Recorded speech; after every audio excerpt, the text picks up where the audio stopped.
Please take your seats. Please be seated.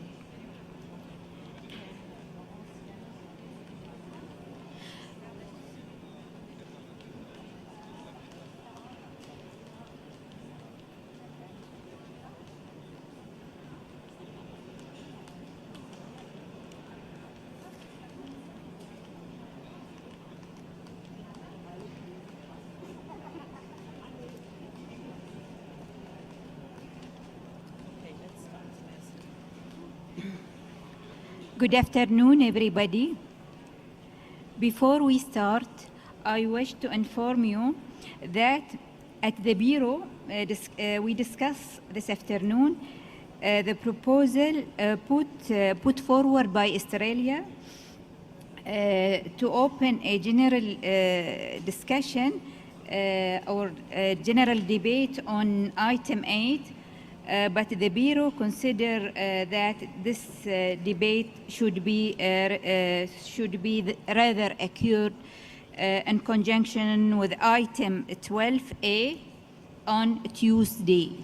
So we will not discuss it today, we'll discuss it with item A on Tuesday. And the other issue regarding the management of our time, please, it will be 3 minutes for the member and 2 minutes for the observer, because we don't have time at all. Now, we will proceed with our agenda item 8A, devoted to the tentative list and to the draft decision 42-8A. I invite Mr. Balsamo from the World Heritage Center to briefly present document 8A. Please, you have the floor. Thank you, Madam Chair. Document 42-8A presents the tentative list of all state parties submitted in conformity with the operational guidelines as of 15 April 2018. And in particular, Annex 1 presents the overall situation relative to tentative lists. Annex 2 of document 8A presents all the new tentative lists or addition to existing tentative lists which have been submitted by state parties since what the World Heritage Committee took note of at its last session in Krakow. And Annex 3 presents a list of all properties submitted on tentative lists received from state parties in alphabetical and regional order. As of 15 April 2018, of the 193 state parties which had ratified the convention at that date, 183 had submitted tentative lists in accordance with the requirements specified in the operational guidelines, and 10 state parties had not submitted any tentative list. All the nominations submitted for examination in 2018 are included on the tentative list of the state parties concerned. And since the preparation of document 8A for the 41st session of the committee in 2017, up until 15th of April last, 36 state parties have submitted new tentative lists or modified their existing lists. And the number of new properties added to existing tentative lists is 88, which brings the total of sites currently included on the tentative list up to 1,714. Decision 42-8A is on page 2 of both the English and French version of the document you have in front of you. Thank you, Madam Chair. Thank you very much, Mr. Balsamo, for the presentation. I would like now to know if you have any comments about the agenda. Any comments? No.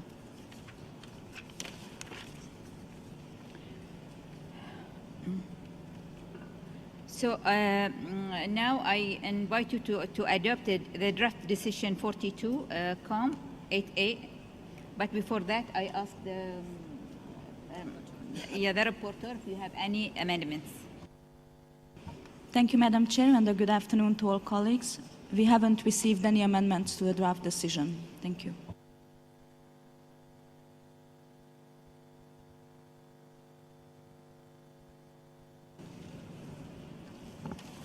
Thank you very much. Dear colleague, I would like to recall before the proceeding with the examination of the item 8B that all the congratulations, please, should be held outside the plenary, because we don't have time to just take the floor and congratulate. It will last a very long time. So please, all the congratulations should be outside the plenary. Thank you very much. And now I therefore declare the draft decision 42.8A adopted.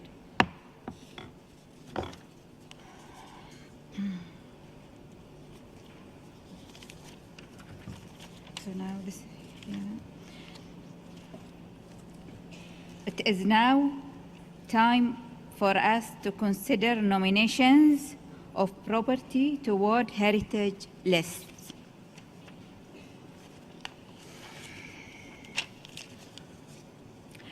I would like to recall that the relevant working document concerning nomination are 8B and 8B added. The advisory body's evaluation can be found in the information document ICOMOS INF 8B1 and INF 8B1 added, and IUCN info or 8B2 and info 8B2 added. Let me also recall that documents in INF 8B3 presents the list of all the nominations received by 1st February 2018, with the indication of those which were deemed complete. This nomination will not be discussed during our debate here, as they are foreseen to be examined at our next committee session in 2019.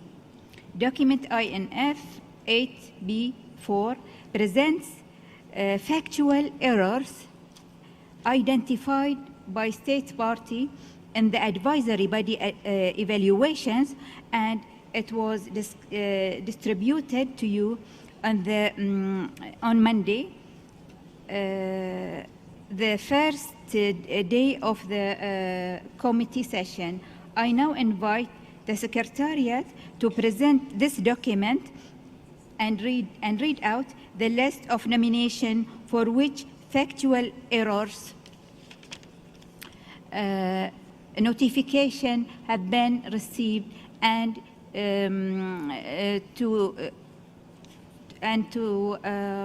some explanation, maybe, and to give some explanation. Mr. Balsamo, you have the floor. Thank you, Madam Chair. In accordance with paragraph 150 and Annex 12 of the operational guidelines, the notification of factual errors as submitted by the concerned state parties and reviewed by the relevant advisory body are presented in the language in which they have been submitted.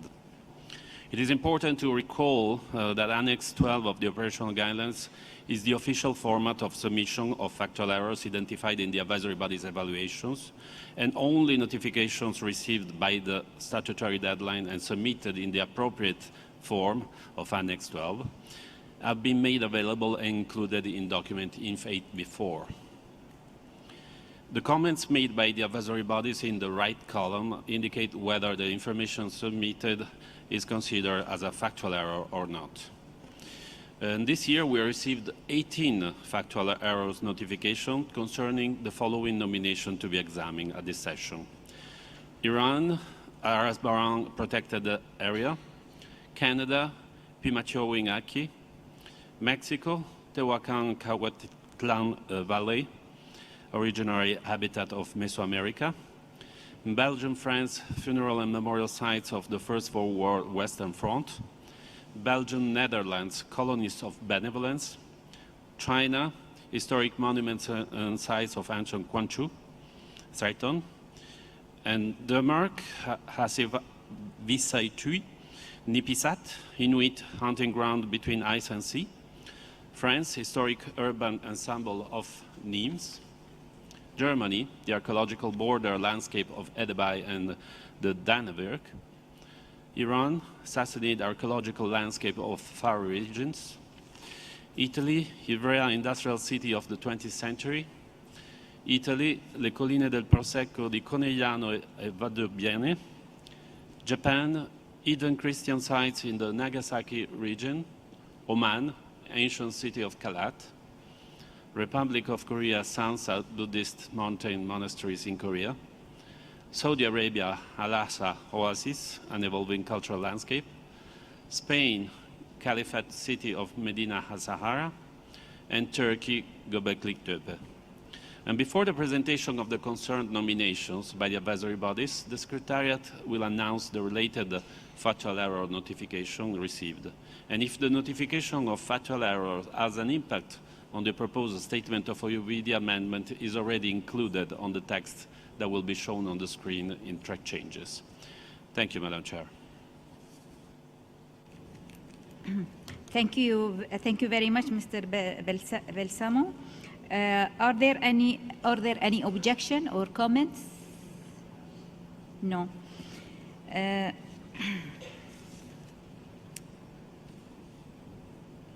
No.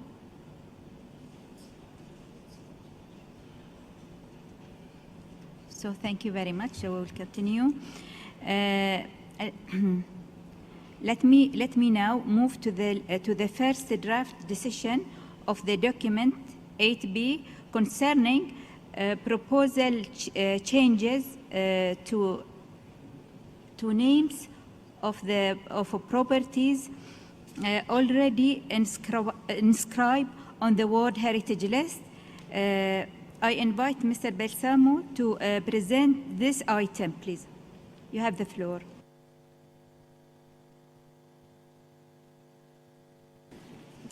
Thank you, Madam Chair. The first request for a name change concerns the site of Yelling Mounts, Runic Stones and Church from Denmark, inscribed in '94. And the draft decision of this proposal following the technical review of ICOMOS of this proposal is for not approval. I will then stop for each of the draft decision, if you allow me, so we may consider this first proposal. Thank you. Thank you very much. Thank you very much. Is there any objection or any comments? No. Okay. So I now invite you,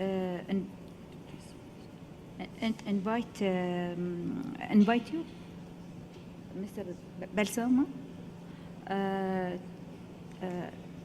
Is there any other comment? No? Thank you very much. So now we will adopt the draft decision 42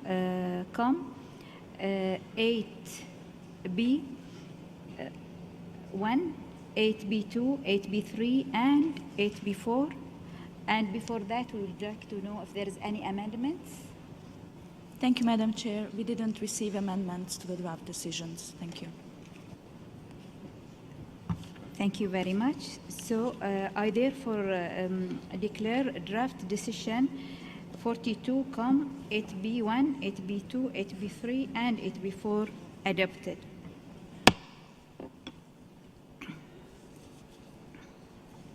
So our next point deals with the withdrawals of nomination to be examined by this session of the committee. I invite Mr. Bersamo to read out the list of the nominations withdrawn at the request of the concerned state party. You have the floor. Thank you, Madam Chair. A total of 5 nominations were withdrawn. 2 of them were withdrawn prior to the publication of document 8B, while the other 3 were withdrawn after the publication of this document. And the 5 withdrawals are the following: Germany, the Jewish Cemetery Hamburg-Altona; Canada, Trondheim-Klondike; Japan, Amami-Oshima Highland, Tokunoshima Highland, the northern part of Okinawa Highland, and Iriomote Highland; Indonesia, Age of Trade, Old Town of Jakarta, formerly Old Batavia, and 4 outlying islands on Rast, Kelor, Chipir, and Bidadari; and United Arab Emirates, Cordoba, a traditional merchant harbor. Following these withdrawals, the committee will have to examine 28 nominations. Among them, 5 are for natural sites, 3 for mixed sites, and 20 for cultural sites. Just let me take this opportunity to remind that the complete PDF versions of all the nominations which are examined at this session have been made progressively available on consultation, for consultation on a secured web page of our website. Thank you, Madam Chair. Thank you. Thank you very much. Is there any comments?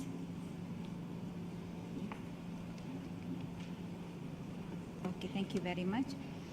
As we begin with this, with the examination of the nomination, I would like to take this opportunity to recall that committee decisions are based on objective and scientific considerations, and any appraisal made on its behalf must be thoroughly and responsibly carried out.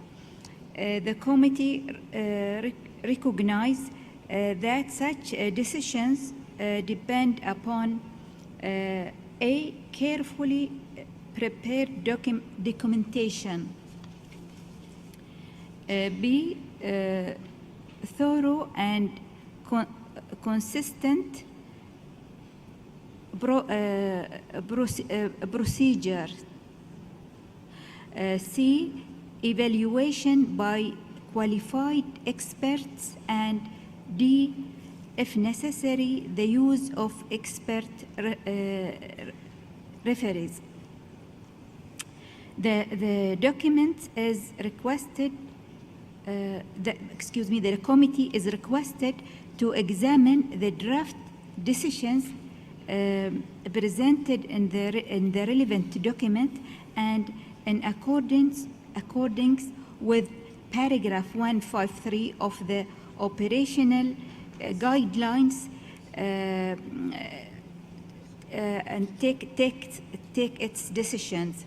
I wish to stress that for the referred nomination, there is no new nomination file to the prepared, and there to be prepared, and there is no evaluation mission of the relevant advisory body foreseen to the site, also in compliance with the convention and the operational guidelines.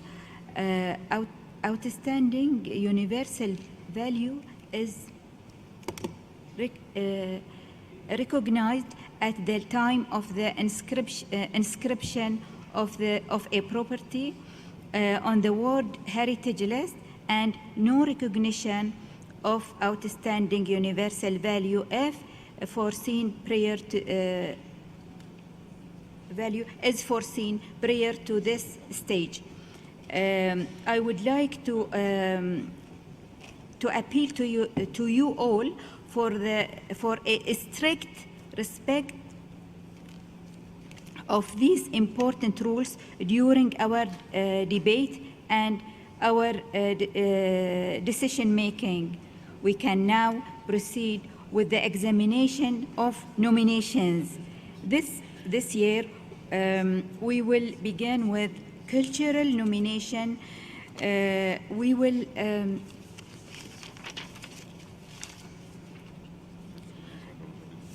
will proceed with mixed nomination forward by natural nomination. The order of the examination of nominations is listed on page 3 of both English and French version of documents 8B, and I would kindly ask you to follow this order to the extent possible. For ease of reference, the page numbers of the evaluation and the advisory body documents are also shown in the PowerPoint presentations. I am going to call on ICOMOS and IUCN to be concise in their presentation, as you will be allocated 5 to 8 minutes to present each nomination depending on its category. Thank you in advance for your cooperation. Before we start examination nomination, I give the floor to the advisory bodies for a brief presentation. ICOMOS and IUCN, you have the floor.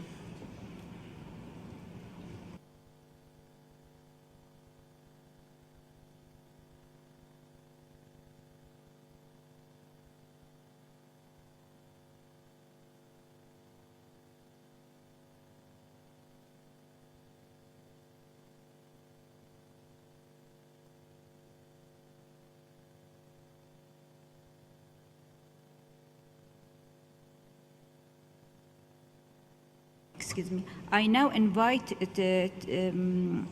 ICOMOS to present the nomination of Thimlich Ohinga Archaeological Site, Kenya. The draft decision concerning this nomination can be found in document 8B added. ICOMOS, you have the floor. Thank you very much, Madam Chairperson. Thimlich Ohinga is a referred back nomination which was first considered by the World Heritage Committee in 2015. At the time, the property was presented as a cultural landscape, and the committee recommended to reconceptualize the nomination as an archaeological site with an augmented comparative analysis. The committee suggested cooperation between ICOMOS and the state party, also in view of a needed boundary and buffer zone extension. An advisory mission to the property was undertaken in October 2017. Thimlich Ohinga is an archaeological site, a complex of dry stone settlement enclosures called Ohinga, or Ohingni in plural, that date to the 14th century. They are located northwest of Migori town in the Lake Victoria region. Thimlich Ohinga comprises one main Ohinga with several extensions and 3 adjacent Ohingni. The overall size of the property is 21 hectares, which is surrounded by a buffer zone of 33 hectares. The main Ohinga is referred to as Kosheng, while the others are called Kakuku, Kokech, and Koluoch. Each of the Ohingni has internal enclosures as well as smaller extensions adjacent to them, which accommodated homesteads, livestock, and craft industries. The dry stone enclosures in Thimlich Ohinga document a specific concept of sustainable land use, which served different socioeconomic and linguistic groups through time. Its sustainability was ensured through the continuous transmission and maintenance tradition and knowledge of the traditional masonry techniques through apprenticeship. The walls range from 1.5 to 2.5 meters in height, with an average thickness of 1 meter. Circular depressions are associated with food preparation and storage. These depressions may also have been used for other functions, including fire pits or drying grain. Thimlich Ohinga archaeological sites illustrates interior enclosure structures of various kinds, including cattle kraals or pens and garden fences. From 2007 onwards, a systematic archaeological study was carried out by the National Museums of Kenya to determine the content and possible functions on some of the features found within or in association with the large stone-walled enclosures. Further archaeological research was conducted in 2017 to better substantiate the referred back nomination. Thimlich Ohinga exhibits a sophisticated system of dry stone wall masonry, which created meticulously arranged three-faced, undressed stone walls, which have remained structurally stable over centuries. The walls are constructed in a three-phase design, an outer and an inner phase of neatly arranged stones of all shapes and sizes, and a middle phase consisting of smaller stones, with the middle holding the stones of the inner and outer phases of the wall together. The nominated property serves also as a meeting venue for the community, where issues affecting them are deliberated. It also remains a location of community rituals, in particular in times of crisis. Based on the additional information provided, ICOMOS is now pleased to conclude that the property meets criteria 3, 4, and 5, and that the conditions of authenticity and integrity have been demonstrated. Integrity will be further strengthened once the full protection of the visual setting of the property is ensured. To ensure this, ICOMOS recommends to further expand the property beyond the extensions already proposed at its southeastern end and to fully correspond with the decision of the committee at its 39th session, as well as to further expand the buffer zone. ICOMOS recommends that Thimlich Ohinga Archaeological Site Kenya be inscribed on the World Heritage List on the basis of criteria 3, 4, and 5. ICOMOS further recommends to establish a single database bringing together all available information on the property, to establish a comprehensive monitoring system, and to consider any further infrastructure or other developments in the site or the vicinity carefully by means of heritage impact assessments before their approval. Thank you very much, Madam Chairperson. Thank you very much. Is there any other comments from... No? Brazil. No amendment. Brazil, I haven't seen. The Brazil, please. Thank you, Madam Chair. Madam Chair, at the outset, Brazil should like to thank ICOMOS for its presentation. Sorry, some magnetic interference. Brazil should like to thank ICOMOS for its presentation and commend Kenya for proposing this nomination. It is clear, Madam Chair, that the case before us show how much a state party can benefit from upstream advice. Even though the committee had decided at its 39th session to refer this nomination back to the state party, the content of this decision was rather of a deferral, which allowed Kenya, with the support of ICOMOS, to present a new revised nomination with expanded research, documentation, mapping, and a stronger comparative analysis and justification of OUV. The committee, if it wishes to change a deferred recommendation into decision of referral, it should at least take a clear instance on what is being recommended to the state party and on the possible role that can be played by ICOMOS. We therefore congratulate Kenya and ICOMOS for the joint work to make the dossier ready for inscription at this present session. Thank you.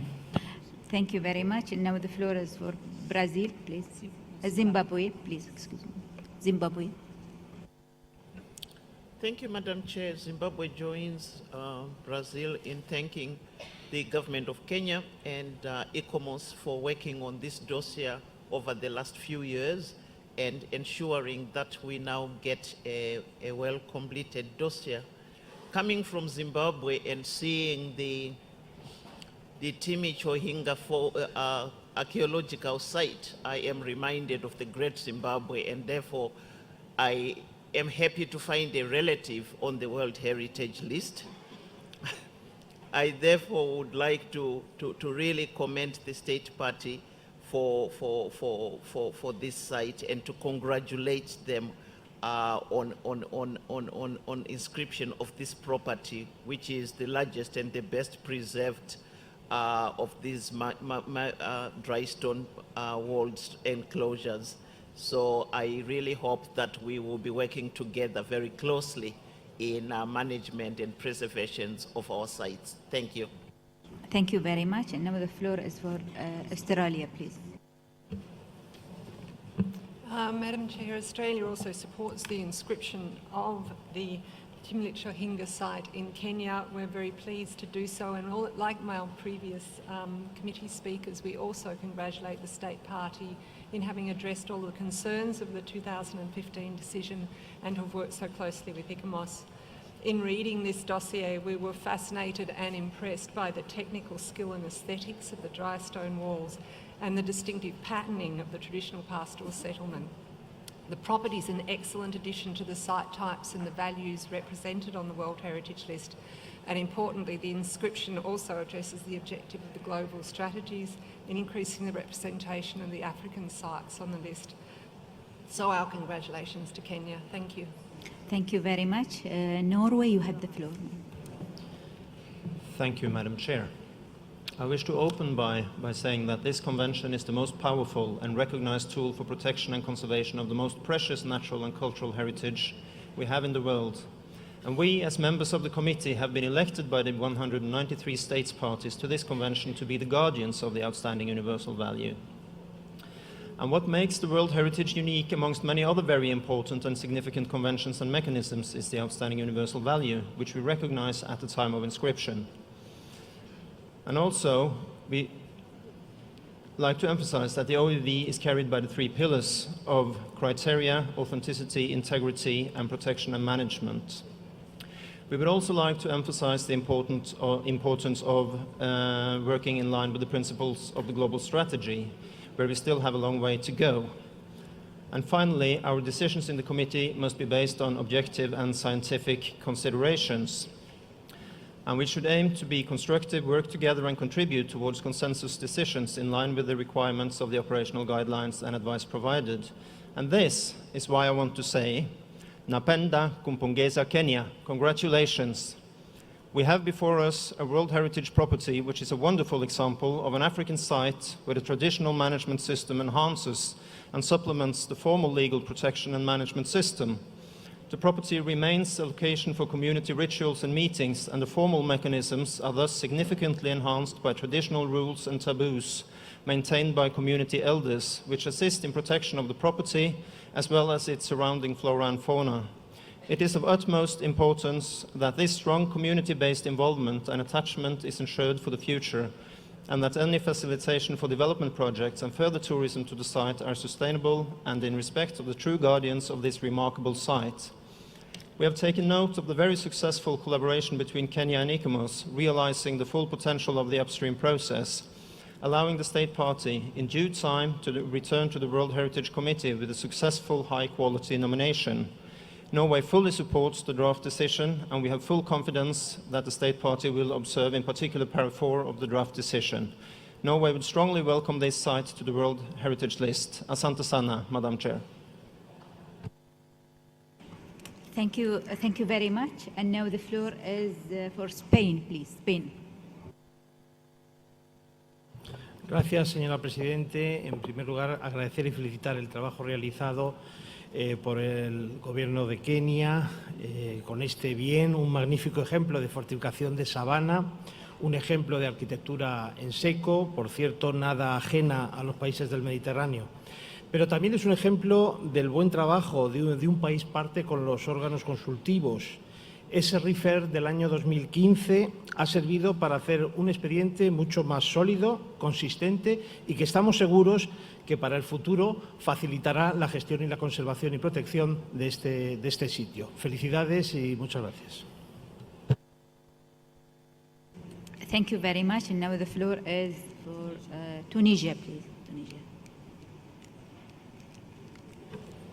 Merci Madame la Présidente. La Tunisie voudrait exprimer sa satisfaction de voir le processus lent d'aboutissement de ce site devant nous aujourd'hui a été mené de concert avec toutes les parties et notamment avec les composantes consultatives de notre processus et que notamment le processus de conseil en amont a porté amplement ses fruits. Nous nous félicitons de cet état d'esprit et nous appuyons absolument cette inscription et nous voulons souhaiter à ce site de faire place et une place significative dans notre patrimoine universel.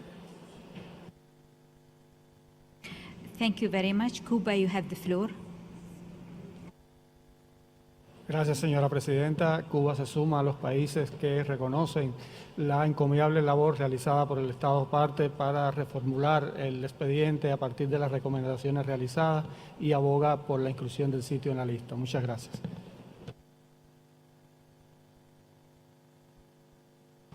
Thank you very much. Uganda, you have the floor. Thank you, Madam Chairperson. The delegation of Uganda joins all the other delegations in commending this heritage site for its nomination. Thank you. Thank you very much. Bosnia, you have the floor. Merci. Merci beaucoup, Madame la Présidente. Nous voudrions aussi nous joindre aux autres collègues en félicitant l'État partie pour l'excellent travail dans la préparation de ce dossier. Et nous pensons que ce dossier montre une très bonne coopération entre l'État partie et ICOMOS. Et aussi, nous voudrions aussi nous féliciter d'une forte participation de la communauté locale dans la préparation du dossier. Et nous félicitons encore une fois l'État partie pour l'inscription. Merci. Thank you very much. Now, Azerbaijan, you have the floor. Thank you, Madam Chair.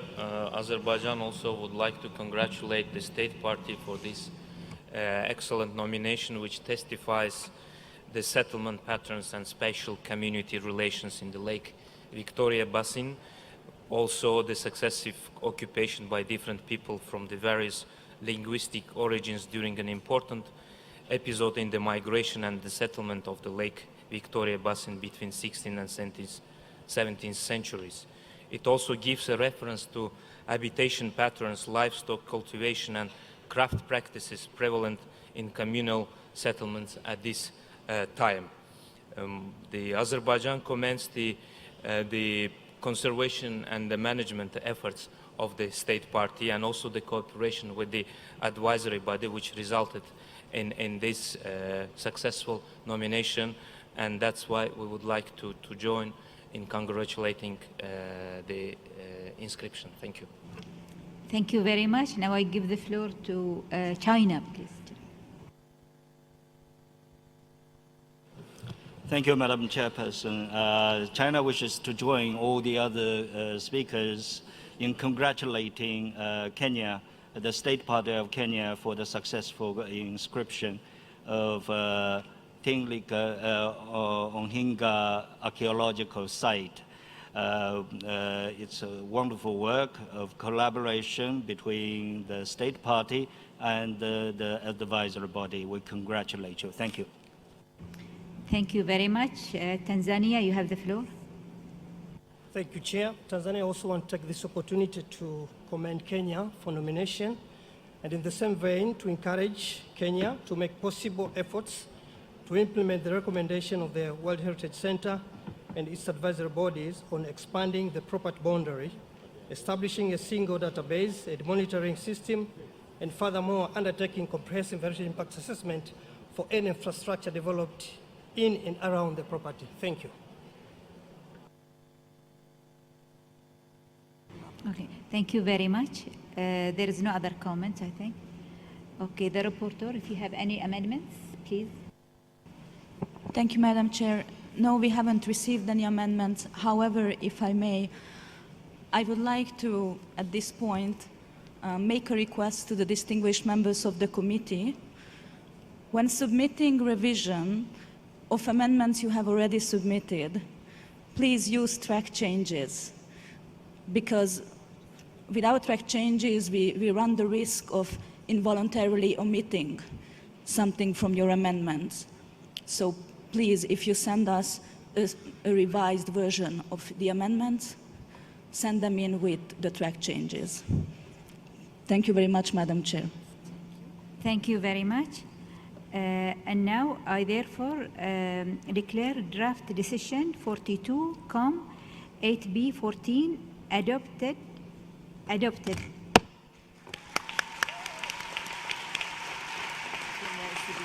With the floor to the State Party.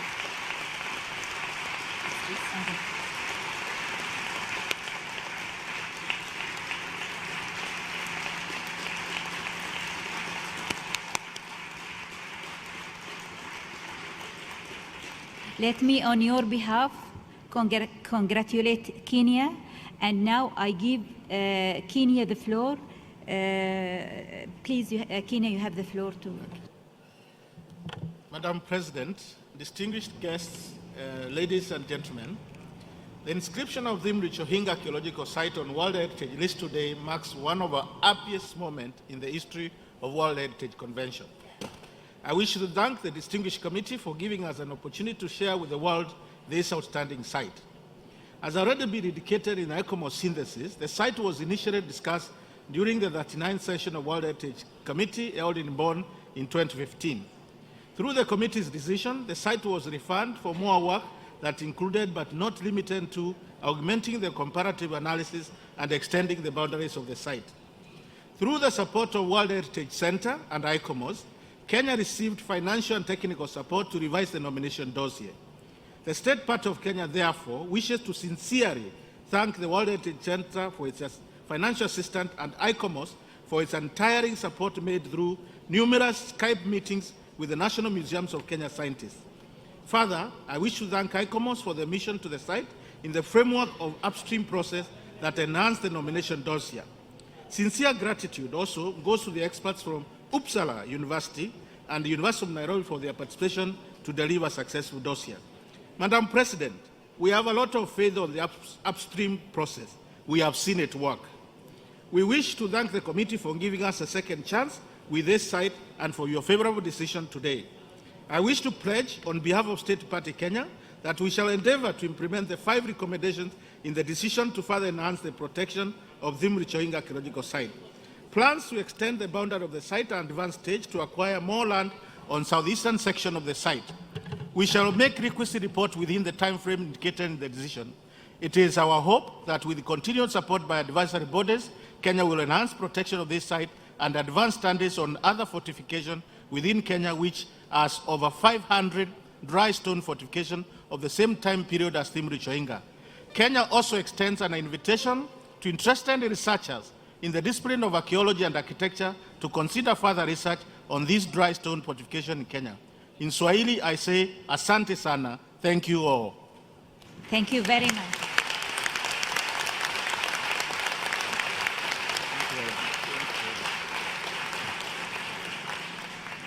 And now we turn to the second site, which, and I now invite ICOMOS to present the nomination of the ancient city of Qalhat, Oman.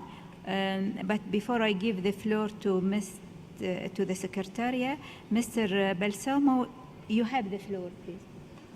Thank you, Madam Chair. Just to announce that we received a factual error notification concerning the nomination of ancient city of Qalhat from Oman, and this notification is to be found on page 76 of the English version of document in faith before, and on page 80 of the French version of the same document. Thank you, Madam Chair. Thank you very much. And now I give ICOMOS the floor, please. Thank you, Madam Chairperson. The ancient city of Qalhat was an important port at the East Arabian coast, which flourished in the 11th to 15th century Christian era under the ruling of the Princes of Hormuz. Following Portuguese attacks, it was abandoned in the 16th century and has remained an archaeological site. The port city is located at the eastern coast of the Sultanate of Oman, approximately 20 kilometers north of the city of Sur. The former settlement stretches across a length of 1,600 meters and covers an overall area of 35 hectares. The nominated property includes the entire ancient city of Qalhat, demarcated by its inner and outer walls, as well as areas outside the walls where the necropolis is situated. The ancient city of Qalhat represents an exceptional testimony to the Kingdom of Hormuz, which flourished in the region of the Strait of Hormuz from the 11th to the 17th century. It was one of the few major trade hubs which came under the rule of the Princes of Hormuz and tremendously profited from its geopolitical position in the region. In the 13th century, Qalhat likely controlled most of the Indian Ocean trade.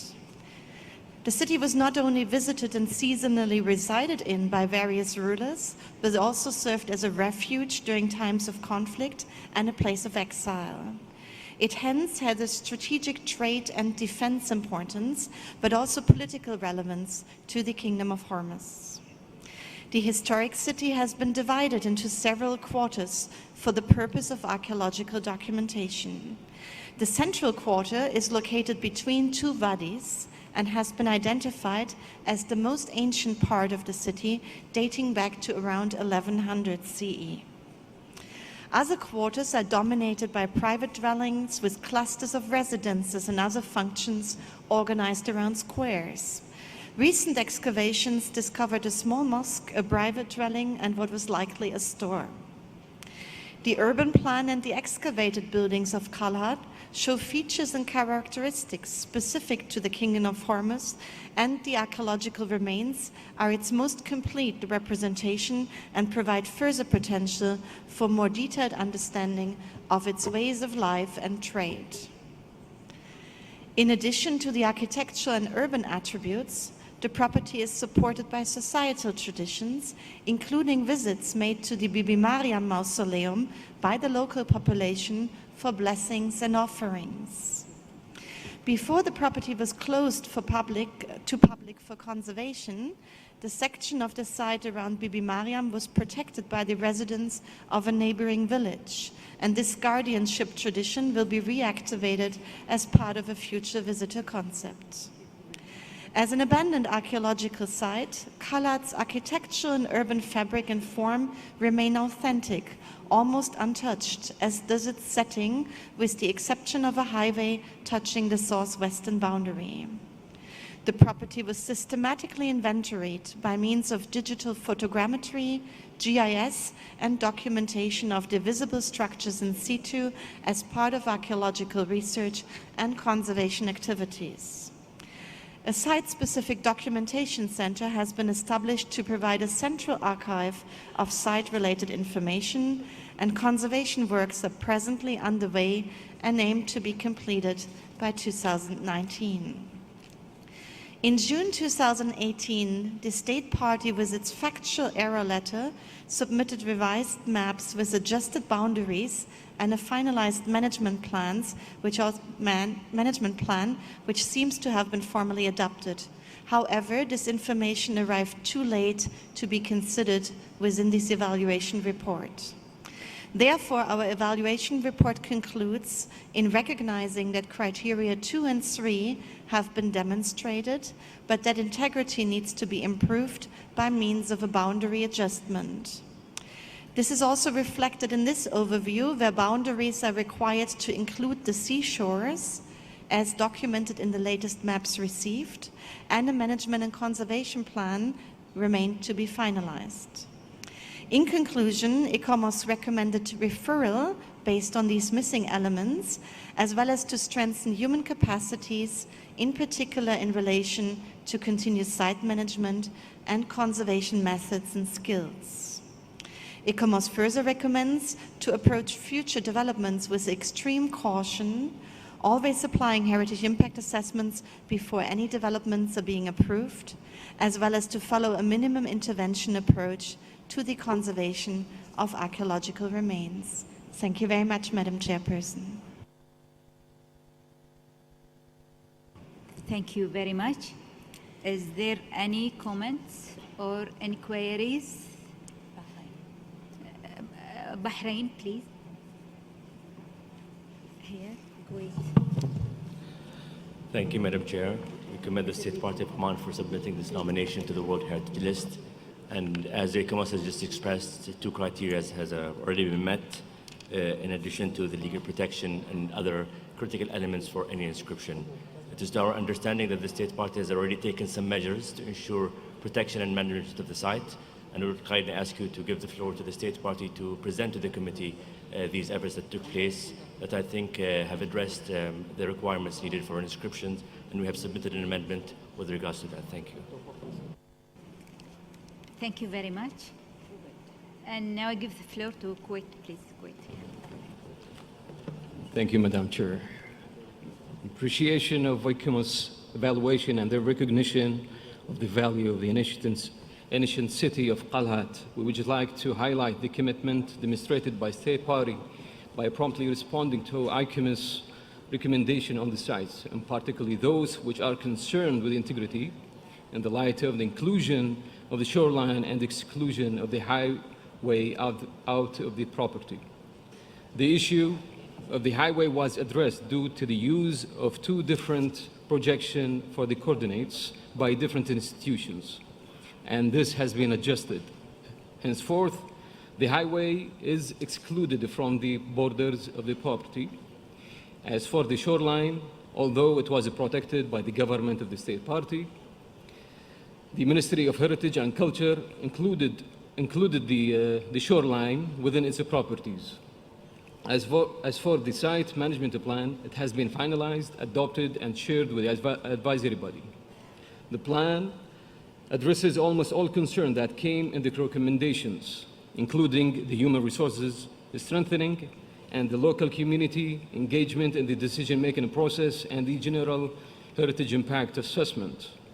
Although the visitor management is considered in the already prepared site management plan, the State Party is in the process of developing a comprehensive visitor management plan to include visitation master plan and more elaborated heritage impact assessment in conformity with ICOMOS 2011, also to address any future infrastructure within the site.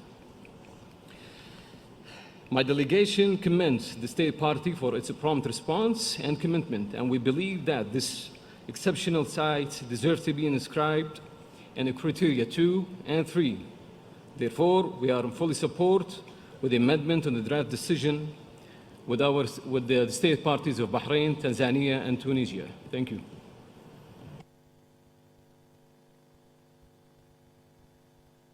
Thank you very much. And now the floor is for Azerbaijan. Azerbaijan, please. Thank you, Madam Chair. Azerbaijan congratulates the State Party with this very successful nomination, which indeed provides the exceptional archaeological evidence for the trade exchanges between the East Arabian coast, Indian, reaching as far as China and Southeast Asia. As such, the property provides evidence of the Indian Ocean trade networks which predated the arrival of the European powers. At the same time, the city was a twin city of the Hormuz and the second capital of the Kingdom of Hormuz, which acted as a refugee during the period of disorder and conflicts.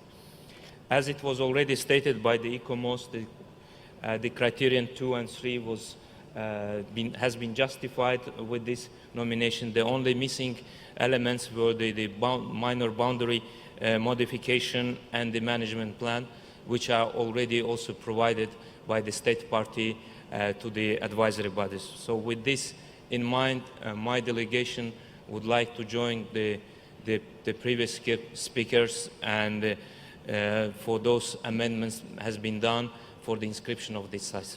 Thank you. Thank you very much. And now, Brazil, you have the floor. Thank you. Thank you, Madam Chair. While thanking ICOMOS for its report, Brazil wishes to express its deep appreciation to the State Party of Oman for presenting this nominated property, which, if inscribed, will surely enrich the World Heritage List. Brazil goes along with ICOMOS that Qalhat exhibits tangible traces of the unique interchanges that the unique Kingdom of Hormuz, both culturally and commercially, enjoyed with East Africa, China, India, and beyond Southeast Asia, thus confirming justification of criteria 2 and 3, even though criteria 2 was not proposed by the state party concerned. We believe that the conditions of authenticity and integrity are fully demonstrated, though Brazil highly recommends that through a minor boundary modification procedure, the state party exclude the highway from the site borders and consider including the shoreline within the boundaries due to the significance of the sea in these exchanges of values that are reflected in the property. In our point of view, the committee should inscribe this property at the present session, considering all the recommendations proposed by ICOMOS, especially with regards to the proposed boundaries and the final adoption of the management plan. A draft amendment has been circulated in this regard, which has the full support of Brazil, but we would like to pose a question to ICOMOS if it is in agreement with the proposed statement of OUV. Thank you, Madam Chair. Thank you very much. And now the floor is for Indonesia. Thank you, Madam Chair. Indonesia would like to comment on the work of the advisory bodies in evaluating the nomination of ancient city of Qalhat. We note that further consultation has been undertaken between the ICOMOS and Oman particularly in re-evaluating 3 criteria that could appropriately be considered for inscription in the World Heritage List. In this regard, Indonesia supports this proposal of distinguished other delegations from Bahrain and Kuwait and the others that has been make a statement to inscribe the ancient city of Qalhat based on 2 criteria, 2 and 3, which has been justified in the evaluation report. We also would like to commend the state party for its proposal to reduce the criteria for inscription. This is, in our view, will make it more visible for the state party to conserve the OUV of the property following inscription. We encourage the state party to take further steps in implementing the committee's recommendations. We underline the importance of management plan in ensuring the preservation, protection, and the conservation of the OUV property by enhancing the human resources capacity. We look forward, the state party, to finalizing the management plan in a holistic manner. We are also of the view that the state party could also take into account other important recommendations, particularly in strengthening monitoring system and undertaking the heritage impact assessment. Thank you. Thank you very much. Tunisia, you have the floor. شكرا سيدتي الرئيسة.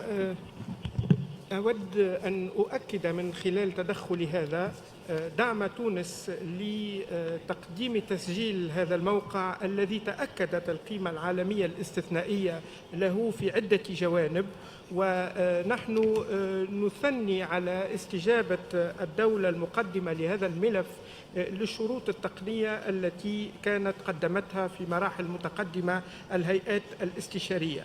وبالتالي وعملا بكل هذه المعطيات نحن ندعم تسجيل هذا الموقع ونعتبره من المواقع التي ستعزز قائمة المواقع العالمية على لائحة اليونسكو. وشكرا. شكرا لك. And now the floor is for Norway. Thank you, Madam Chair. We have before us a highly interesting and important archaeological site which carries a significant potential for inclusion on the World Heritage List. We wish to emphasize the importance of observing the global strategy and furthermore our appreciation of seeing more World Heritage properties coming from the region in which we now have the privilege of being humble guests. We commend the State Party, having followed up closely on the advice provided by ICOMOS in various aspects of this nomination. We can only strongly encourage the continuation of what appears to be both a scientific, fruitful, and cordial collaboration with mutual learning. We will strongly welcome the ancient city of Qalhat once the State Party has followed up and implemented ICOMOS recommendations and refined an already excellent nomination accordingly.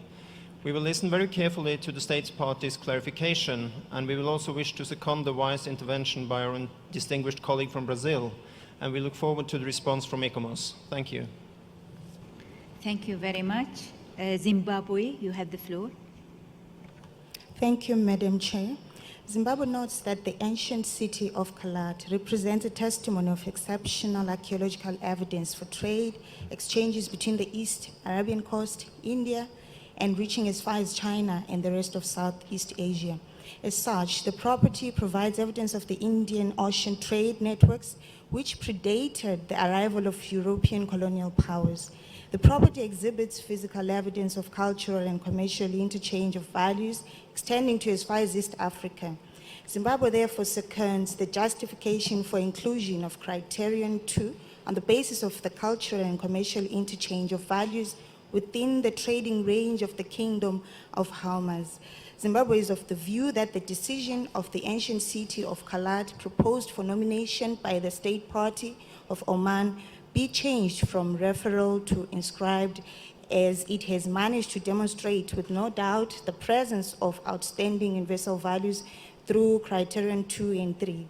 In addition, it has also fulfilled the conditions of authenticity as set out in paragraph 79 and 86 of the operational guidelines of the World Heritage Convention. We therefore support as Zimbabwe the amended decision proposed by Bahrain and other state parties. I submit, Madam Chair. Thank you very much. China, you have the floor. Thank you, Madam Chair. China takes note of the evaluation report of ICOMOS. In the evaluation process of the OUV of the ancient city of Qalhat, ICOMOS underlines that Qalhat exhibits the values of commercial and cultural interchange along the maritime trade route of the Hormuz Kingdom, and that as an important node city along the intercontinental trade route. Qalhat has preserved the multicultural heritage left over from the medieval cosmopolitan city. Therefore, China fully supports the amendment draft decision proposed by Bahrain and other committee members to inscribe the property into the World Heritage List. China believes that the State Party will continue its further study and take actions on the site to better implement the suggestions in the evaluation report. Thank you, Madam Chair. Thank you very much. Australia, you have the floor. Thank you, Madam Chair. Australia similarly thanks Oman for this nomination of the wonderful site of Qalhat. Certainly the long history as a centre of trade and power over many centuries is remarkable. What we particularly noted was the integrity of the site as being exceptional in having archaeological remains that have remained undisturbed since the 16th century and that illustrate the role of the city in the networks of trade. We're very pleased to hear the progress of the State Party in addressing some of the recommendations in the evaluation report, and we look forward to hearing from the State Party. Australia will also support the draft amendments put forward by Bahrain and others to inscribe the property on the Criterion 2 and Criterion 3. And we look forward in future to learning much more about this site through further exemplary archaeological research, as we have heard. Thank you. Thank you very much. And now the floor is for Kyrgyzstan.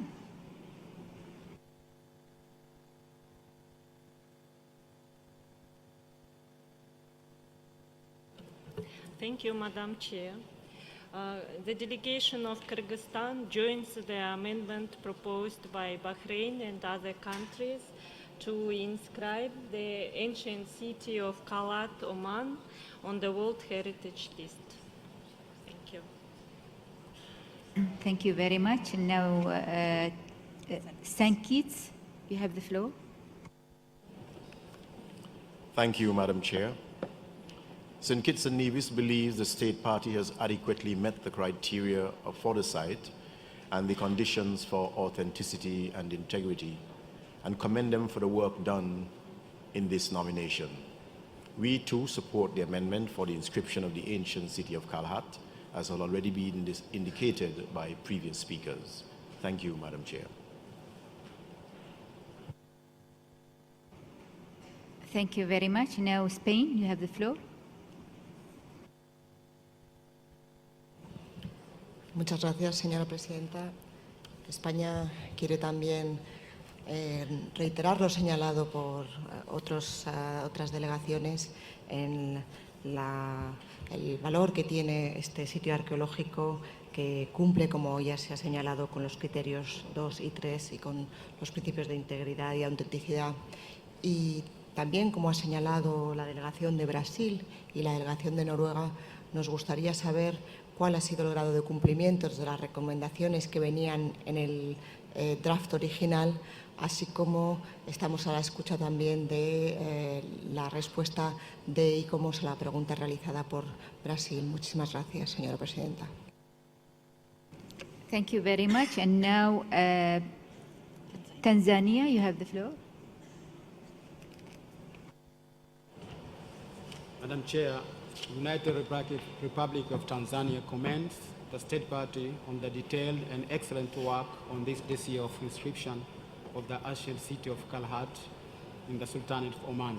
Tanzania takes notes on the extraordinary effort realized by State Party on the preparation of the dossier on this old city, which was an important point of East Arabian coast, flourished on 11th and 15th century under the rule of Prince Hormuz. Delegation of Tanzania appreciated the comprehensive evaluation of the nomination dossier by ICOMOS, which considered that the comparative analysis justified consideration of this property of the in the World Heritage List. Tanzania notes that the ICOMOS fully agree that the criteria 2 and criteria 3 are justified. Madam Chair, as ICOMOS and State Party agree on OUV, integrity and authenticity, and also admit the management system of the site could be enhanced following some modification, the United Republic of Tanzania proposed that the ancient city of Qalhat be inscribed in the World Heritage List. Tanzania joined Bahrain, Kuwait, and Tunisia in the proposed amendment draft. Thank you. Thank you very much. Now, Hungary, you have the floor.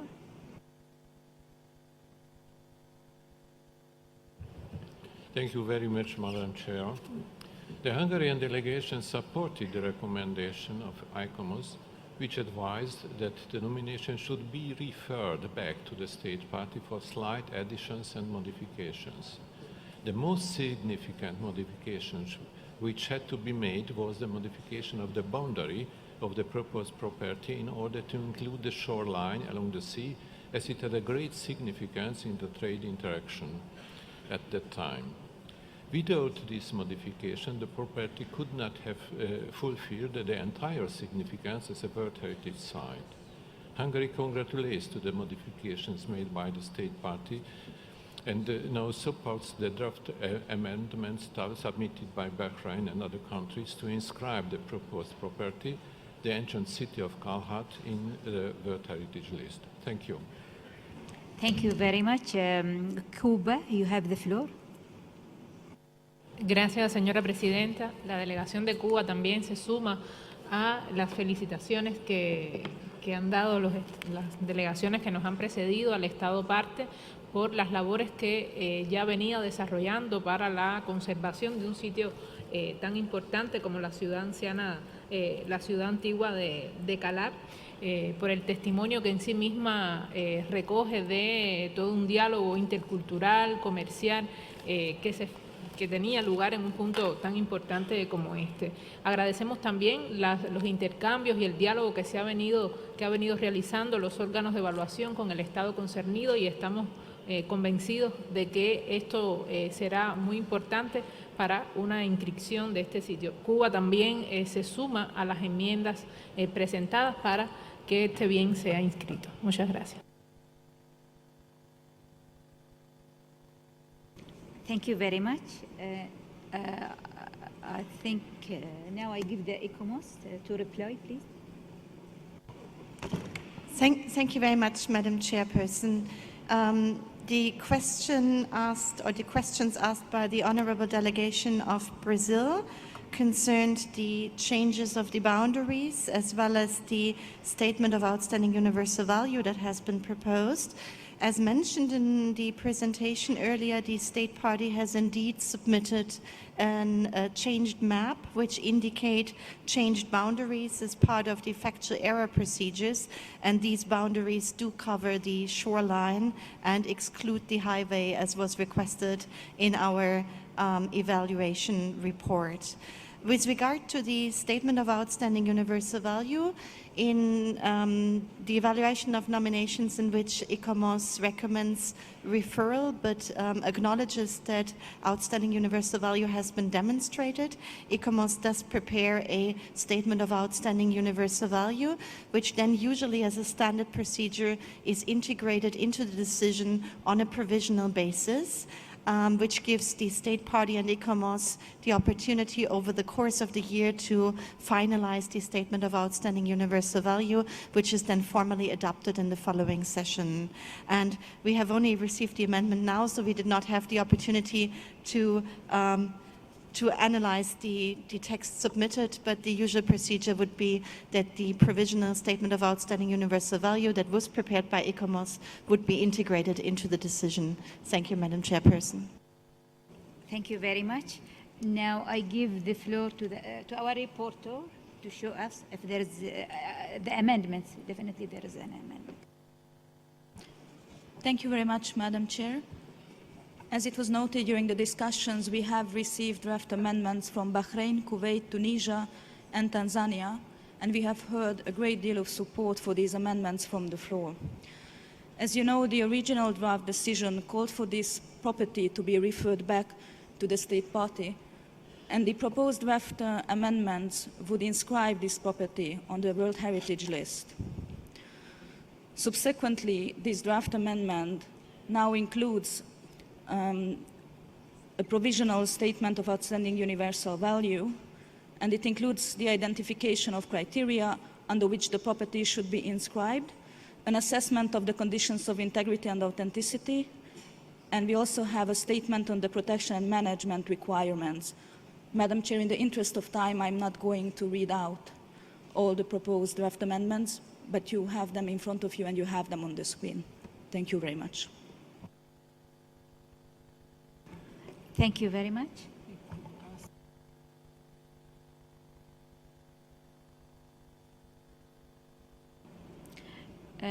So the draft decision is in your front, on the screen. Is there any objection or any amendments?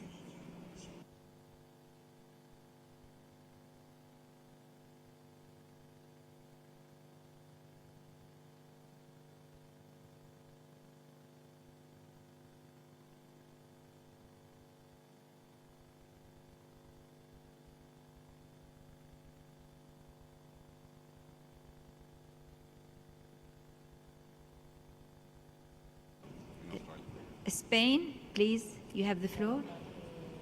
Muchas gracias, señora presidenta. Es en relación a las propuestas de modificación respecto no a la propuesta de inscripción, sino querría que explicaran los países que han propuesto de modificación por qué no quieren incluir las recomendaciones que se habían propuesto en la decisión original, que parecen sensatas, o si es porque ya ha habido conversaciones entre el Estado parte e ICOMOS sobre su intención de seguir dichas recomendaciones que desde el punto de vista técnico contribuyen a una mejor protección del bien. Muchas gracias, señora presidenta.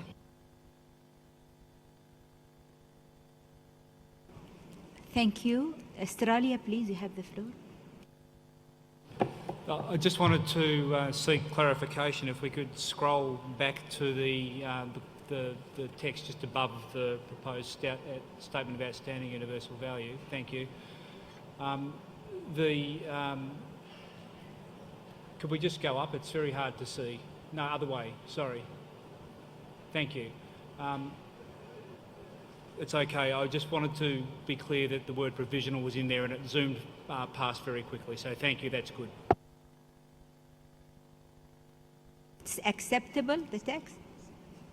Or you need clarification?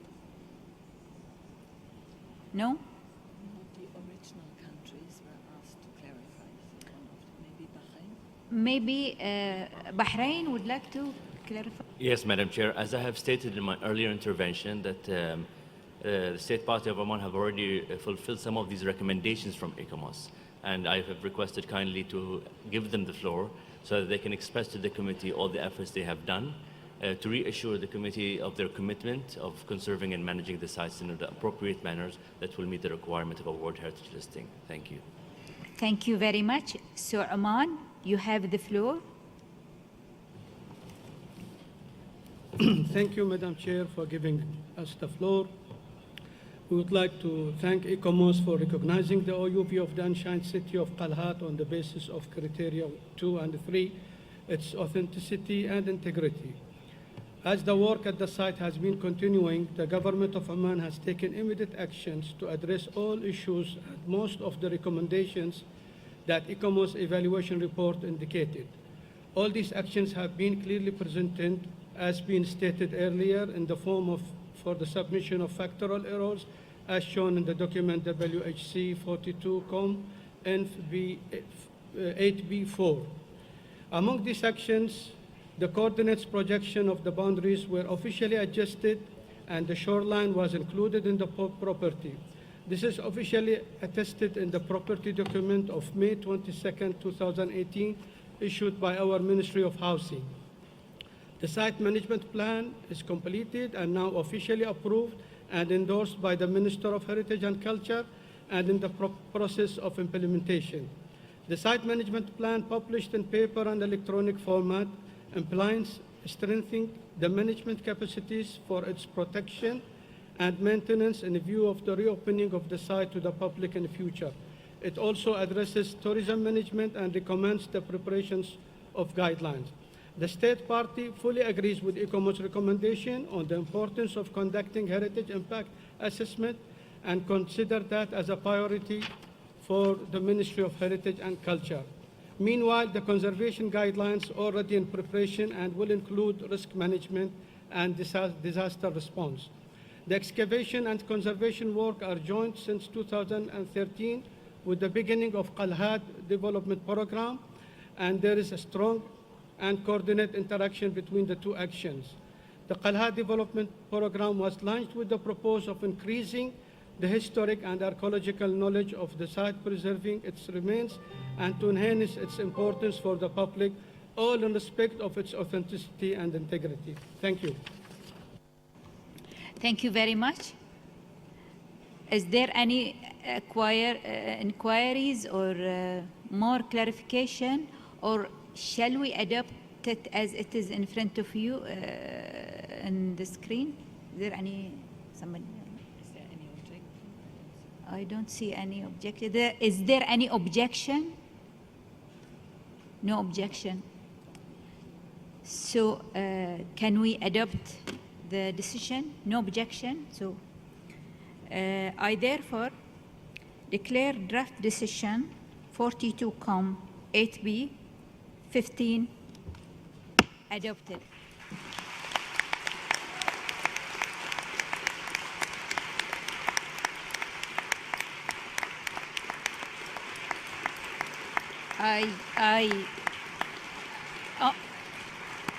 On behalf of you all, I can congratulate Oman, and I give the floor to the representative of Oman to. بسم الله الرحمن الرحيم. شكرا سيدة الرئيسة. دعيني في البداية أن أهنئ سعادتكم على انتخابكم رئيسة للدورة 42 للجنة التراث العالمي، وأهنئ مملكة البحرين الشقيقة على التنظيم الرائع لهذه الدورة، وعلى حفاوة الاستقبال وكرم الضيافة الذي لمسناه وجميع المشاركين، فهو أمر ليس بغريب عن أصالة الشعب البحريني الشقيق. كما أود أن أحيي الإدارة المتميزة لسعادتكم لجلسات ومناقشات هذه اللجنة. شكرا للجنة التراث العالمي على اعتمادها اليوم قرارا لتسجيل مدينة قلهات الأثرية على قائمة التراث العالمي، لتكون هذه المدينة التاريخية الموقع الخامس المسجل لسلطنة عمان، ويأتي تسجيلها بعد مرور 3 عقود من الزمان منذ أن سجلت على القائمة التمهيدية للسلطنة عام 1988. تمكنت خلالها المؤسسات الرسمية والأهلية من العناية والحفاظ على مكنونات هذه المدينة التاريخية التي تعتبر واحدة من أندر المواقع الأثرية التي لم تمس بعد أن وفرت لها التضاريس حماية طبيعية أبعدتها عن أخطار النشاطات الحديثة.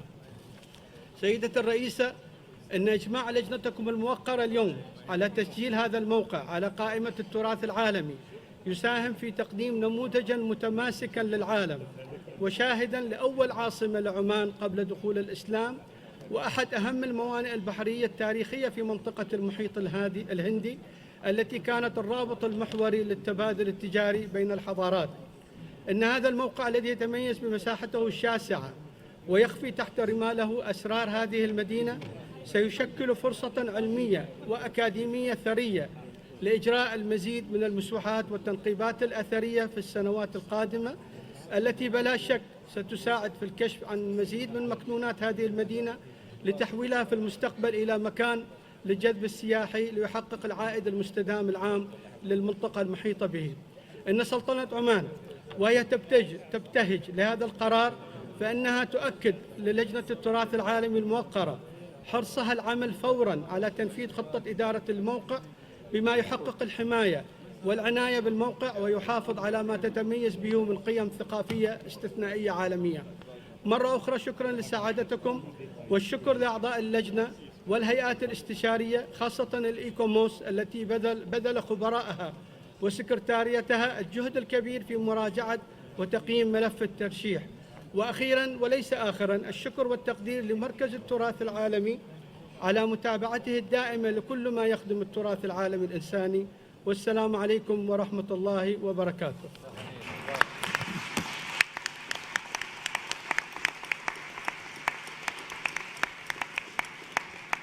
شكرا لكم وألف مبروك للمرة الثانية.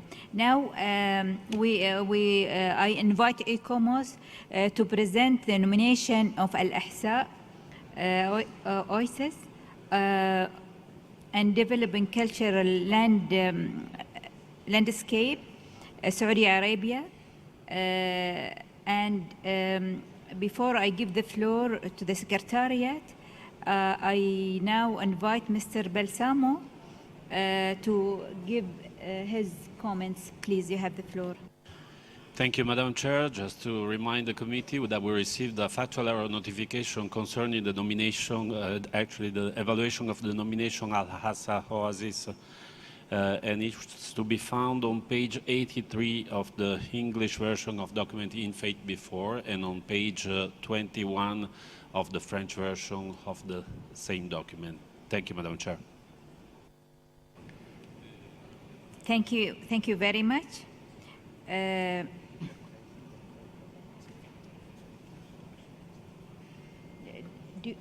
ICOMOS? Yeah, I give the floor now to ICOMOS, please. ICOMOS. Thank you, Madam Chair. Al-Ahsa Oasis consists of palm groves and water channels, as well as buildings, urban fabric, and archaeological sites that together are seen to represent the evolution of an ancient cultural tradition in the Gulf region of the Arabian Peninsula from the Neolithic period up to the present day. In terms of categories of cultural property, this is a serial nomination of 12 sites. It is also nominated as a cultural landscape. The map shows the location of the property in the east of the Arabian Peninsula. The oasis of Al-Ahsa lies between the desert and the coast, on a vast plain where groups began to settle in the Neolithic era, attracted by the abundance of water and a favorable natural environment. As the climate became drier, oasis life developed sometime during the 3rd millennium before the Christian era. The defining characteristics of Al-Ahsa Oasis, the cultivation of dates and its complex water irrigation and management systems, appear to have been introduced in the Dilmun period between the 3rd to the 2nd millennium before the Christian era, based on water management techniques from Mesopotamia. As the area grew enough crops to trade, prosperous towns arose linked to maritime routes around the Gulf and overland trade routes through the Arabian desert. The oasis was extended in the Islamic period, and by the 16th century there were more than 50 villages and 2 towns. Until the 1960s, the enlarged Dilmun structures still persisted. The distinctive water distribution system, that circulated water from around a number of springs and wells to the palm groves through herringbone pattern channels and then drained into Al-Ahsa Lake, an ensemble of villages and agricultural towns that managed the trade, and the oasis had become the largest in the world. Today, the oasis is described in the nomination dossier as having been transformed from changes undertaken to the irrigation system and from urban growth based on the oil industry. In 1967, an irrigation project was launched to address the waning efficiency of water distribution, and a new network of canals was laid. Although the new network has affected the traditional aspect of the property, the modern canals mostly follow the path of historic ones.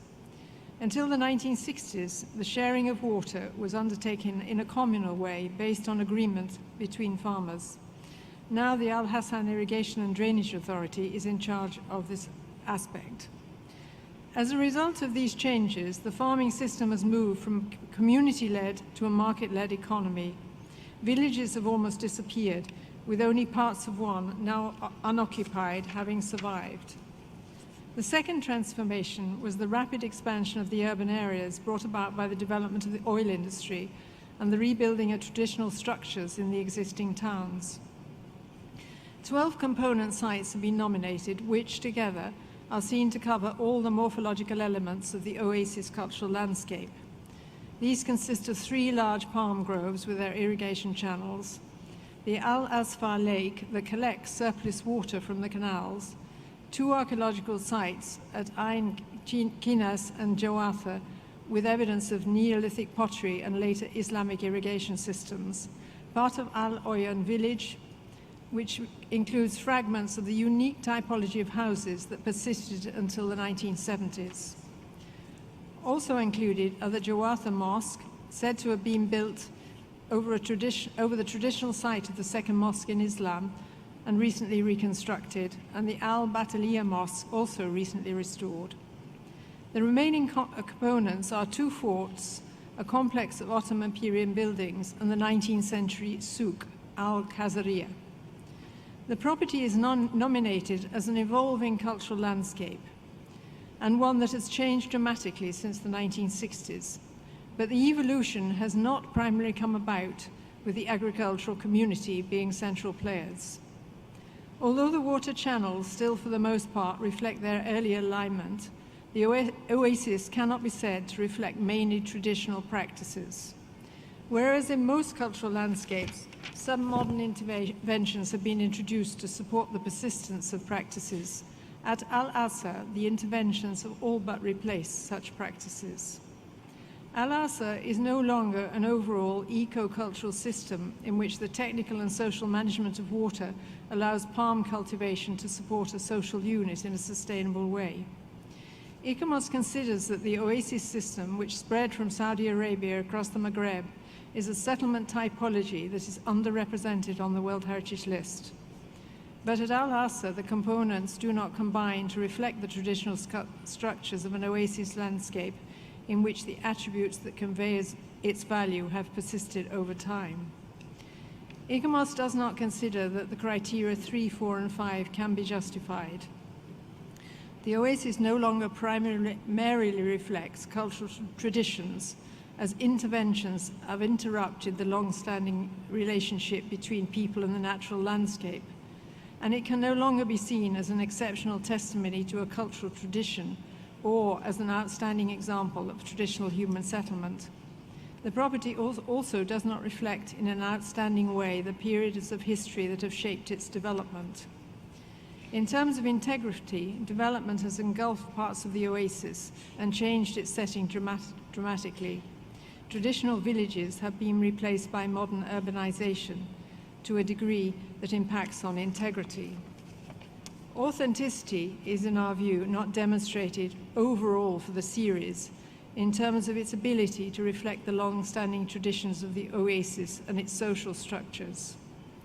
ICOMOS notes that Al-Ahsa has been nominated as an evolving landscape rather than an evolved one, which, as defined in the operational guidelines, clearly reflects the way it has evolved over time and needs to be sustained in the future. The idea of an evolving landscape appears to mean that the limits of permissible change are not clearly defined, nor precisely what cannot change, and this implies that its value could also evolve over time. In conclusion, ICOMOS also has concerns in terms of the boundaries protection, conservation and management, where further work we consider is needed.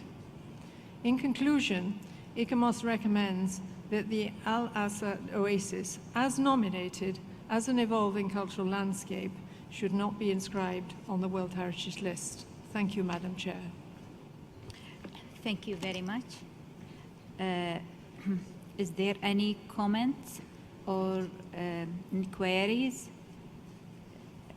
Kuwait, please. Thank you, Madam Chair. This afternoon, I want to talk about a very special case. I want to talk about a piece of land that gave life to endless generation. A piece of hope, a piece of history, a true piece of life, Al-Ahsa Oasis. We are talking about the largest and most famous oasis in the world. Please, allow me to make 3 points today. Yes, the advisory board gave their negative decisions, but this committee gathered today makes the final decision. And there is precedent already allowing an alternate decision. We respect the procedure and we do not want to change the dignity of the procedure. But exceptions are made, and from exceptions comes progress and change. Many countries do not understand the vital importance of oases simply because they never historically faced harsh climates or do not have such large desert area to cross. Thus, the advisory board may not have taken these things in consideration, simply because it's not part of their historical struggle and survival. This is a unique case, and we need to give it a unique second look. Number 2, under this oasis lies the world's largest supply of oil, one that daily produces more than Norway, Azerbaijan, and Indonesia combined. Yet, for 50 years ago, there was royal decree banning any oil infrastructure within 120 kilometers of its premises. Why? Because over 1,000 years, this oasis gave water, shelter, and life to endless caravans, traders, and people who passed through. It saved too many cultures and generations to not be recognized. The government not only spent money, but so much selfless effort and time to maintain the oasis' dignity. Not only did this oasis provide life, today it's the home of the antiquities that are over 2,000 years old. A true home to religions and cultures way before Islam. There is true love and passion for this oasis. Just take a moment and look at the numerous researches done by Western and American historians, such as Vidal, who lived there for several months in the 50s. Or go back to 63 BC, to the Greek Strabo, who wrote about its importance as cultivated and agriculturally rich region. Yes, there is record from over 2,000 years ago. So in conclusion, I would like to make a plea. It is part an emotional plea, as I think of 1,000 years of beautiful palm trees and archaeological sites. It is part of an empirical plea, as I think of the deep and complicated role of this oasis had on the survival of so many cultures and people and the shaping of this peninsula. It is part of urgent plea. That is our chance to show the world that although this may not be the typical cultural landscape that they are familiar with, it is definitely worth having an OUV, because without a doubt, it has outstanding universal value. Outstanding its own survival through the worst climate possible with dust and high temperatures. Universal in giving life to the numerous people and cultures who passed through for over 1,000 years. Value, and the antiquities, it is still preserved.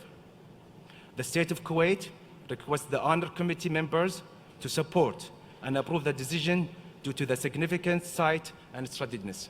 Thank you, Madam Chair.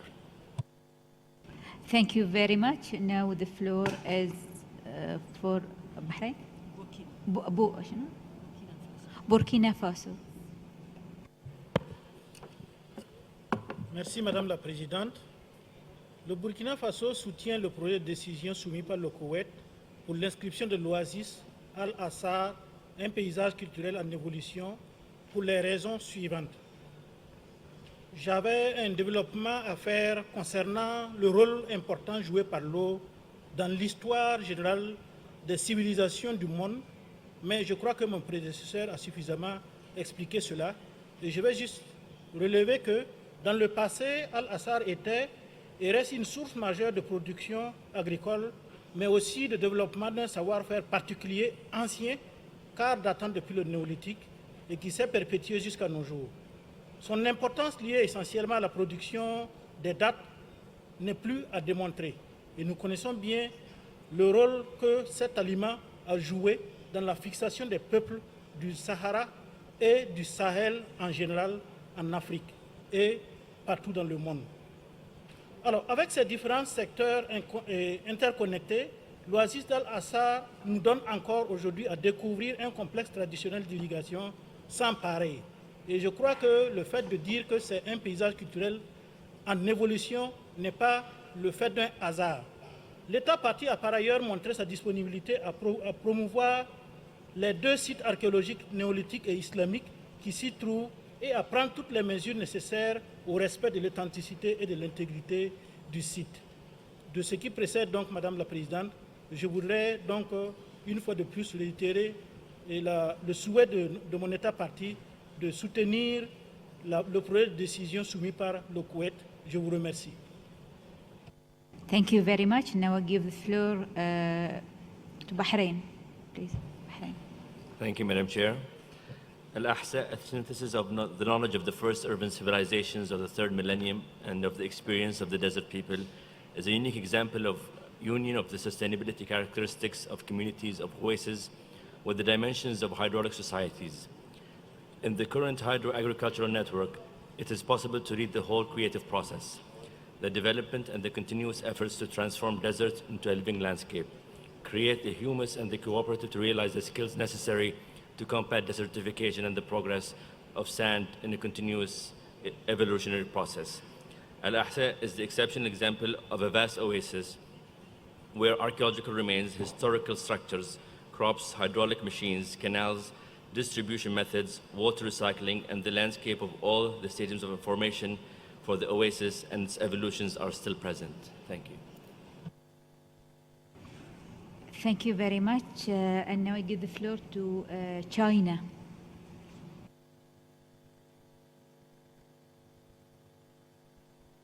Thank you, Madam Chair. China supports the draft submitted by Kuwait for the inscription of Al-Ahsa Oasis, an evolving cultural landscape for the following reasons. Al-Ahsa is located in the geological morphological area characterized by the meeting of different ecosystems. The rocky desert mountain, the sand desert, the coastal depression. These particular environmental and the landscape differences are among the determining factor of the genesis and the development of the oasis as a successful practice in the creation of living conditions in harsh conditions. Al-Ahsa is a type of oasis characterized by historical presence of numerous springs around which the original oasis nucleus is created.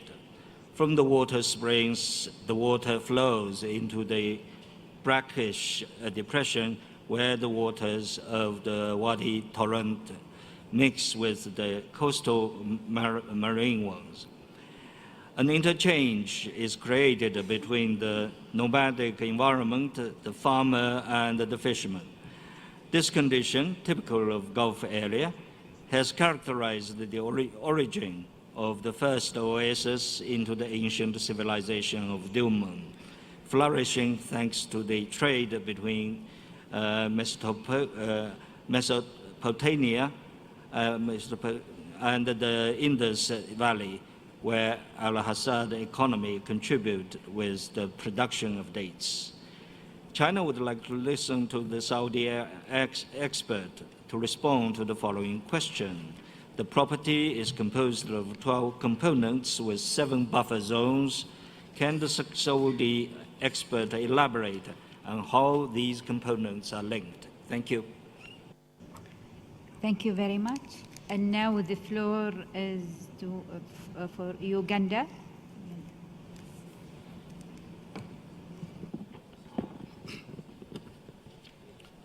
Thank you very much, Madam Chair. The delegation of Uganda aligns itself to the statements made by Kuwait, China, Burkina Faso, and Bahrain in support of inscription of Al-Ahsa Oasis, an evolving cultural landscape for the following reasons. 1, the palm groves of Al-Ahsa are among the largest in the world and the only ones preserved on a vast scale. 2, the historical characteristics of cultivations and hydraulic systems based on traditional techniques remain unaltered, even in the face of continued past and present technological evolution. 3, Al-Ahsa shows a pattern of man-made transformation of the desert landscape at a scale unrivaled and unmatched in the world, and carried out according to unique methods developed in harmony with the very specific natural conditions of the area over thousands of years. I thank you. Thank you very much. Tunisia, now do you have the floor? شكرا سيدتي الرئيسة. يسعدني أن أتدخل في هذا الملف، وتونس دولة من الدول التي قدمت مشروع تعديله. نحن نتحدث عن واحة الإحساء، عن أحد المواقع النادرة في العالم، فهي ظاهرة طبيعية وهي ظاهرة إنسانية وحضارية في ذات الوقت. خصوصيتها تتبين وتبين لنا كم هي ضاربة في القدم، وهي مثبتة لخصوصية لا نظير لها في البلدان التي بها واحات، وأنا أفقه ما أقول بلدي يعرف عديد الواحات. امتدادها الجغرافي، فرادة نظام الري بها، تعامل الإنسان معها على مر العصور، جعل من علاقة الزراعة والعيش فيها صناعة حضارة واضحة. وكل هذه العناصر جعلت من تأقلم الإنسان في تلك الظروف تصنع أدوات وقف مشروع التعديل على التقائها ب3 نقاط من معايير، وهي المعايير الثالثة والرابعة والخامسة، وهو ما يرفعها مجملا إلى موقع ذو قيمة عالمية، وحتى ذو قيمة عالمية استثنائية. فهذا نؤكده خاصة وأن جزء من ردود الهياكل الاستشارية تحدث عن ضرورة حمايات الموقع بما فيها وضع ترسانة قانونية تتأقلم مع ذلك. والمتثبت في ترسانة القوانين والمراسيم في المملكة العربية السعودية يراها مستجيبة من الآن إلى تلك الشروط، وأشير دون الحصر هنا إلى المراسيم الملكية التي تعود إلى سنة 72 2014 2015 وحتى مؤخرا 2016. وأذكر كذلك بأنه بعريضة من المحكمة الملكية العليا وقع اتخاذ قرار في سنة 2009 يمنع تجزئة هذه المقاطع الفلاحية في تلك المناطق. جملة هذه العناصر تجعلني أؤكد دعم تونس لتسجيله، وأطلب من ممثل المملكة أن يقف على توضيح هذه العناصر الثلاث التي كنت عرجت عليها في طالع كلامي، وشكرا لكم. شكرا لكم. And now I give the floor to Cuba. Gracias, señora presidenta. Como usted conoce, el agua es esencial para la supervivencia en el desierto. La gestión del agua es un reto fundamental en la cultura de la región arábica, y uno de sus atributos fundamentales son los sistemas de traslado, recolección y almacenamiento de este preciado líquido.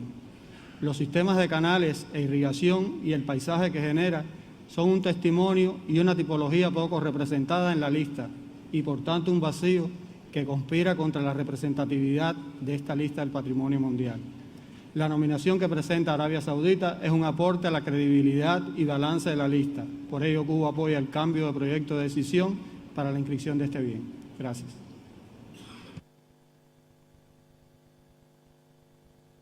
Thank you very much. And now, Azerbaijan, you have the floor. Thank you, Madam Chair.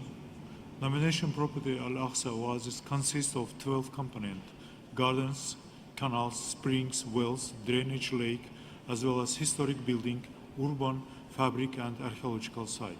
Al-Ahsa is the largest oasis in the world with more than 2.5 million palm trees. Nominated property represents the evaluation of an ancient cultural tradition and the traces of sedentary human occupation of the Gulf region of the Arabian Peninsula from the Neolithic period up to the present. Environmental protection of the property is covered by the law of country.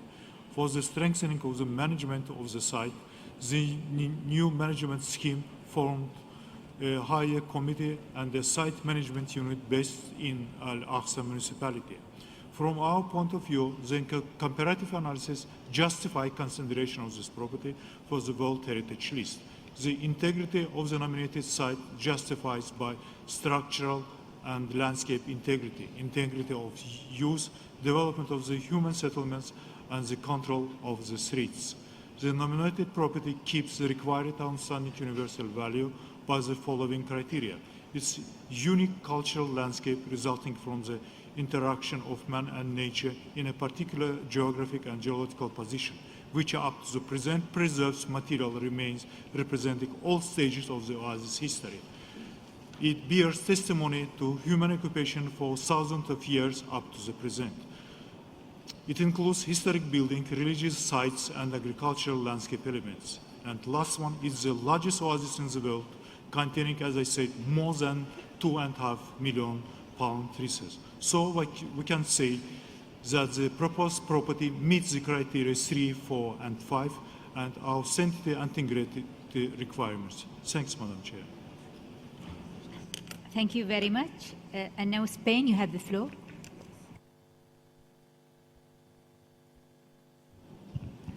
Muchas gracias, señora presidenta. Nosotros querríamos encomiar el trabajo que se ha realizado para la protección de este palmeral y también encomiar el trabajo que ha hecho Arabia Saudí al preparar un dossier muy bien articulado y acorde con las directivas, en el que se intenta poner en valor unos bienes como los oasis que están claramente infrarrepresentados en la lista, y nosotros lo sabemos bien que tenemos uno de los sitios inscritos, Elche, herencia árabe, en la lista. Y precisamente desde este conocimiento sí que consideramos que hay que seguir trabajando en la candidatura, porque hay elementos que acabamos de hablar en el anterior bien recientemente inscrito, como es la importancia de mejorar la limitación de los bienes, de aclarar las zonas de amortiguamiento, y quizás por eso queremos escuchar también al propio Estado parte. Por eso nos gustaría que nos llegan también esas aclaraciones, puesto que del informe que se nos ha presentado y del propio informe que presentó Arabia Saudí hay una serie de afirmaciones sobre la autenticidad e integridad del bien, precisamente debido a esa constante evolución de este magnífico palmeral, pero que por ese progreso no ha podido guardar todas y cada una de sus características originales. España quiere seguir animando a Arabia Saudí en este dossier que nos parece relevante, y nos gustaría escuchar cómo ha respondido a todas las preocupaciones que han sido suscitadas previamente por el organismo de evaluación. Muchísimas gracias.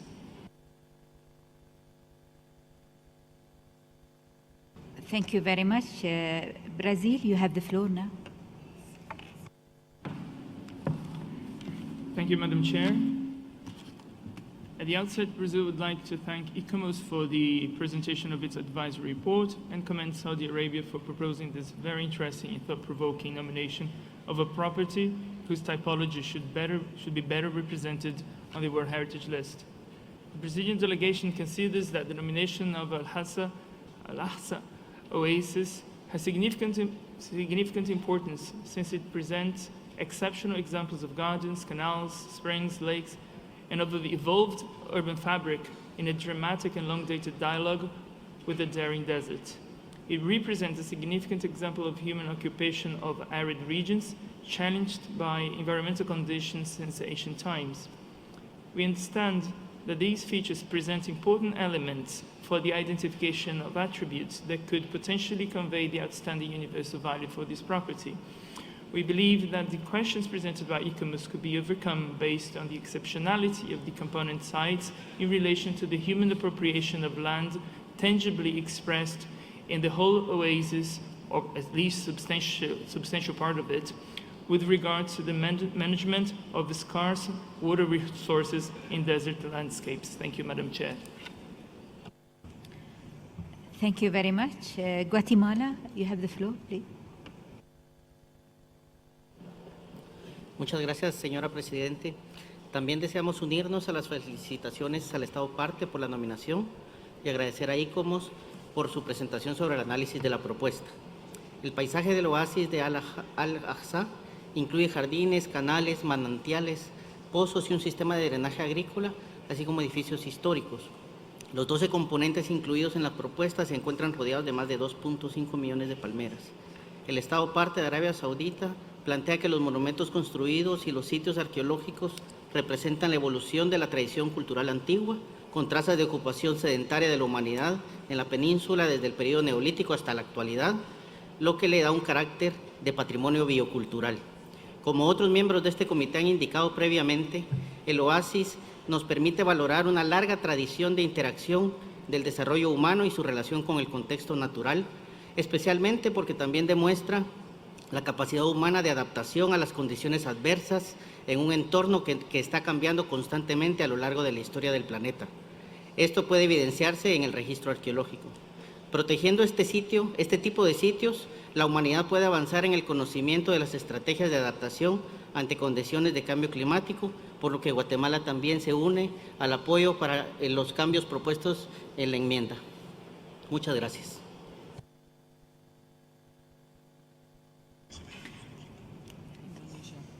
Thank you very much. Indonesia, you have the floor. Thank you, Madam Chair. The Al-Ahsa Oasis, an evolving cultural landscape, has been nominated under the criteria 3, 4, and 5 of the Outstanding Universal Values. As a property that covers a vast landscape with many features such as gardens, canals, springs, wells, an agricultural drainage lake, and historical buildings. The vastness of this property makes it taxing for the state party to meet the expected criteria for justification. Taking into account the criteria justified by the state party, we see that based on its historical values, the property can still be considered to meet the essence of the criteria. We therefore encourage the state party to consider implementing a monitoring regime at the property and establishing a clear management plan for the property, and to maintain dialogues with the advisory bodies following inscription. Thank you, Madam Chair. Thank you very much. Now I give ICOMOS the floor to reply. Australia. Excuse me. Australia, you have the floor. Sorry, I raised the flag in your blind spot, Chair, and thank you for the opportunity. Oases have been an integral part of the history of this region where we're meeting for thousands of years, and a remarkable demonstration of the interaction between people and their environment. We consider that the inscription of an oasis such as this on the World Heritage List would make a very positive contribution to meeting the aims of the global strategy for a representative, balanced and credible World Heritage List.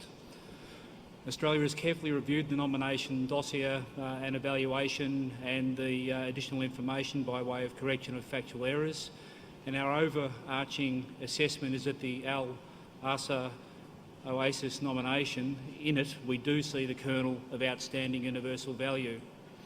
What we also see is that the nomination would be strengthened if the state party was able to give clearer expression to the contribution made to outstanding universal value by the irrigation and water systems of the oasis from the period prior to the 1960s, and this goes in particular to clarifying the attributes that demonstrate the authenticity and integrity of the evolved landscape.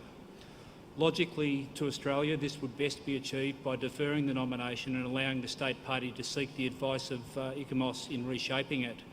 However, as we have listened to the interventions of distinguished colleagues on this nomination, it seems there is a groundswell towards inscription of this property on the World Heritage List. In the spirit of consensus building that has been the hallmark of this meeting, Australia will not stand in the way of inscription of the Al-Ahsa Oasis on the World Heritage List. We do hope, however, that in finalising its statement of outstanding universality value for future endorsement by the committee, the state party is able to address the matters raised in the evaluation related to integrity and authenticity of the site. Thank you very much. Now I give the floor to ICOMOS. Thank you, Madam Chair. The Honourable Delegate of Tunisia asked to hear from the experts on the criteria, and I assume he meant ICOMOS. Before commenting on the criteria, may I just say one thing, that in reaching its conclusion for not to be inscribed on the World Heritage List, the ICOMOS panel was not saying that Al-Ahsa Oasis had no value, but rather it could not justify the outstanding universal value on the basis of the nomination of an evolving cultural landscape as presented by the state party. I would just like to make that clarification. So it was in that context that we analysed the justifications for the criteria in terms of whether, as an evolving cultural landscape, these criteria were met. In our view, we could not support the idea that the property as it stands could be seen as an exceptional testimony to a cultural tradition, or indeed as an exceptional example of a traditional human settlement. We didn't think that either of these things were quite appropriate in terms of what has been nominated. What we are therefore saying is that it is the format and scope and way the nomination has been presented that at this stage does not meet the criteria or, in our view, justify outstanding universal value. That would not preclude in the future some other formulation being considered, but the ICOMOS panel could not see a way forward at the immediate time. I hope that gives some clarification. Thank you, Madam Chair. Thank you very much. Now I give the floor to Tunisia. Maybe you have more inquiries. شكرا سيدتي الرئيسة، وأشكر إيكوموس على تقديم هذه الإيضاحات، وإن كنت في كلمتي طلبت السماع إلى الدولة العضو ورأي خبرائها في الموضوع، ولكن نشكرها على تقديم هذه الإيضاحات التكميلية.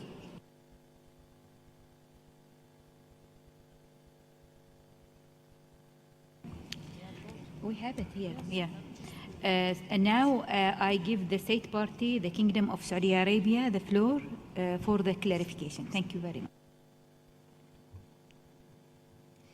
شكرا سيدة الرئيسة، وأود في الواقع أولا أن أبدأ حديثي والرد على الاستفسارات والأسئلة التي طرحت بالقول أن واحة الأحساء هي المثال الناجح والكبير على مستوى العالم لكيف استطاع الإنسان أن يتكيف مع آخر تغير مناخي كبير حدث في الأرض، حيث كانت الجزيرة العربية قبل 7000 سنة أرض خضراء ومناخ رطب، وبالتغير المناخي تحولت إلى صحراء، وتمكن الإنسان، وهذه الواحة هي أهم شاهد في العالم الآن، من التكيف مع هذا التغير المناخي، وأوجد بيئة مناسبة للعيش والإنتاج. والواحة هذه هي مهد الحضارات في الجزيرة العربية، بحيث أن كل الحضارات التي نشأت في وادي الرافدين وفي بلاد الشام وحتى في الساحل الفينيقي انطلقت من هذا المكان، والفينيقيين أنفسهم في نقوشهم يذكرون أنهم من شرق الجزيرة العربية. القيمة الاستثنائية واضحة. أما قضية، وطبعا هذه القيمة أبرزت في الملف الذي قدم من خلال 12 موقع تسلسلي يظهر المواقع الأثرية التي توضح لنا بداية الواحة في عصر ما قبل التاريخ، وهذه المواقع الأثرية أجريت فيها أعمال تنقيب ونشرت عنها الكثير من الكتب ابتداء من الستينات. أيضا الواحة وعلاقتها بقضية البترول، الواحة موجودة قبل البترول، وهناك دراسة كبيرة لأنثروبولوج أمريكي من الخمسينات تظهر حجم الواحة وكبرها وعظمها وأثرها الاقتصادي الكبير. المملكة العربية السعودية اتخذت قرار استراتيجي منذ 1932 بنقل كل صناعة البترول بعيدا عن الواحة للمحافظة عليها، وبحيث أنه إذا ذهب الإنسان الآن إلى الحسا لا يجد أي مظهر من مظاهر صناعة البترول التي يوجد فيها أكبر حقل بترول في العالم.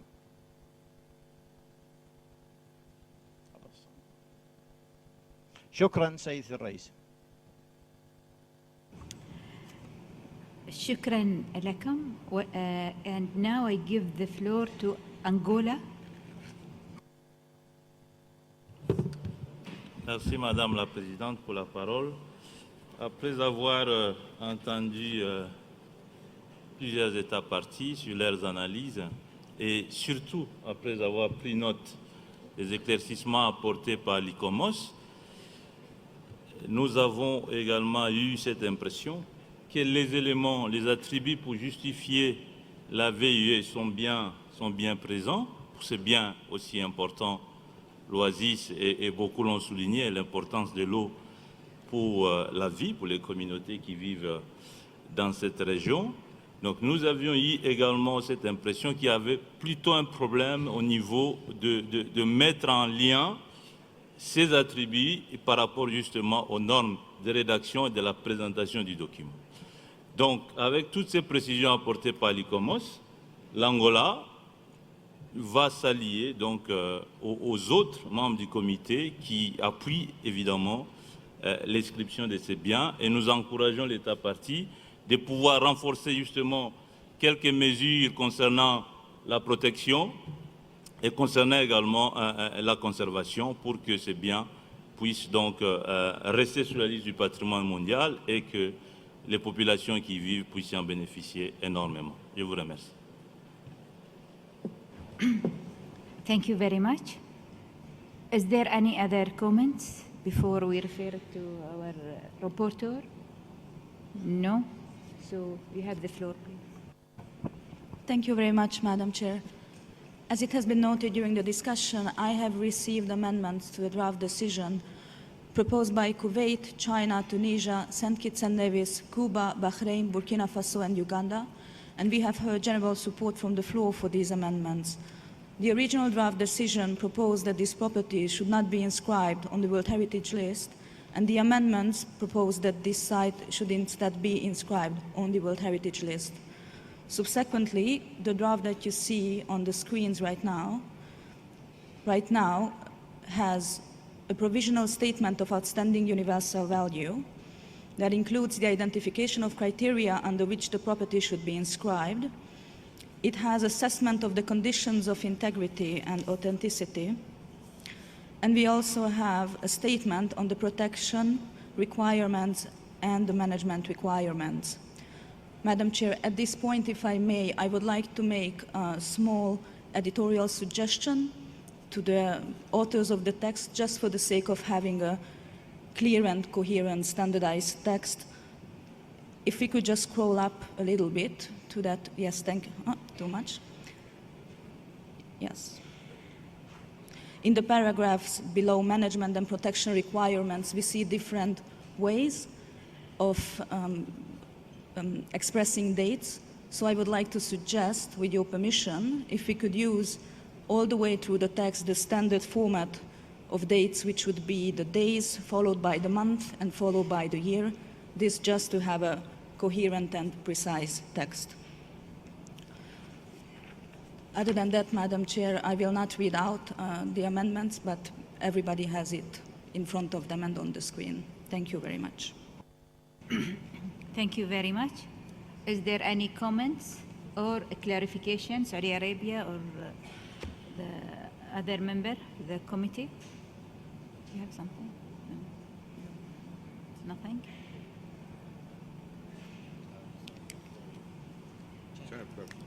Excuse me?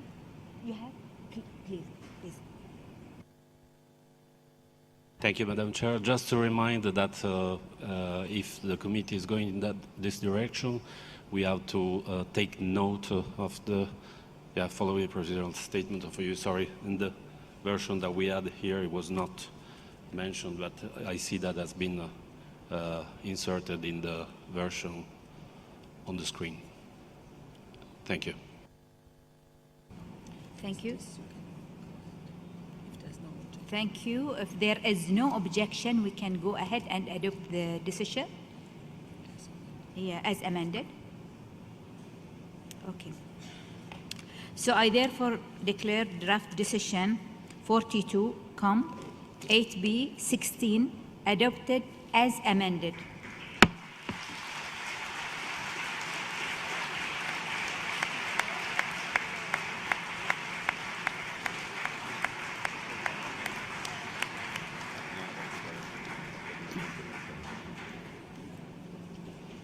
Thank you very much. I hope that you can register it next meeting or next year. And now,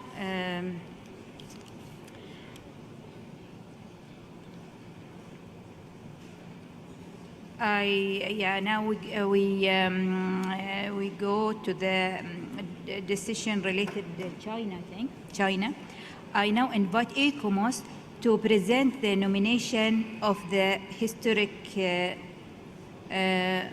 monuments and sites of ancient Quanzhou, Zentun, China. And I give the floor to Mr. Balsamo to give you his thoughts.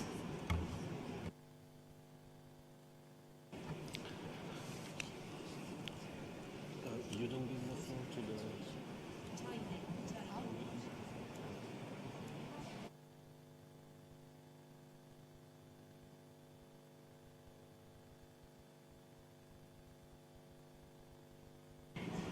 And now, excuse me, I give the floor to Saudi Arabia. If they want to say anything after we adopt the decision related Al-Ahsa.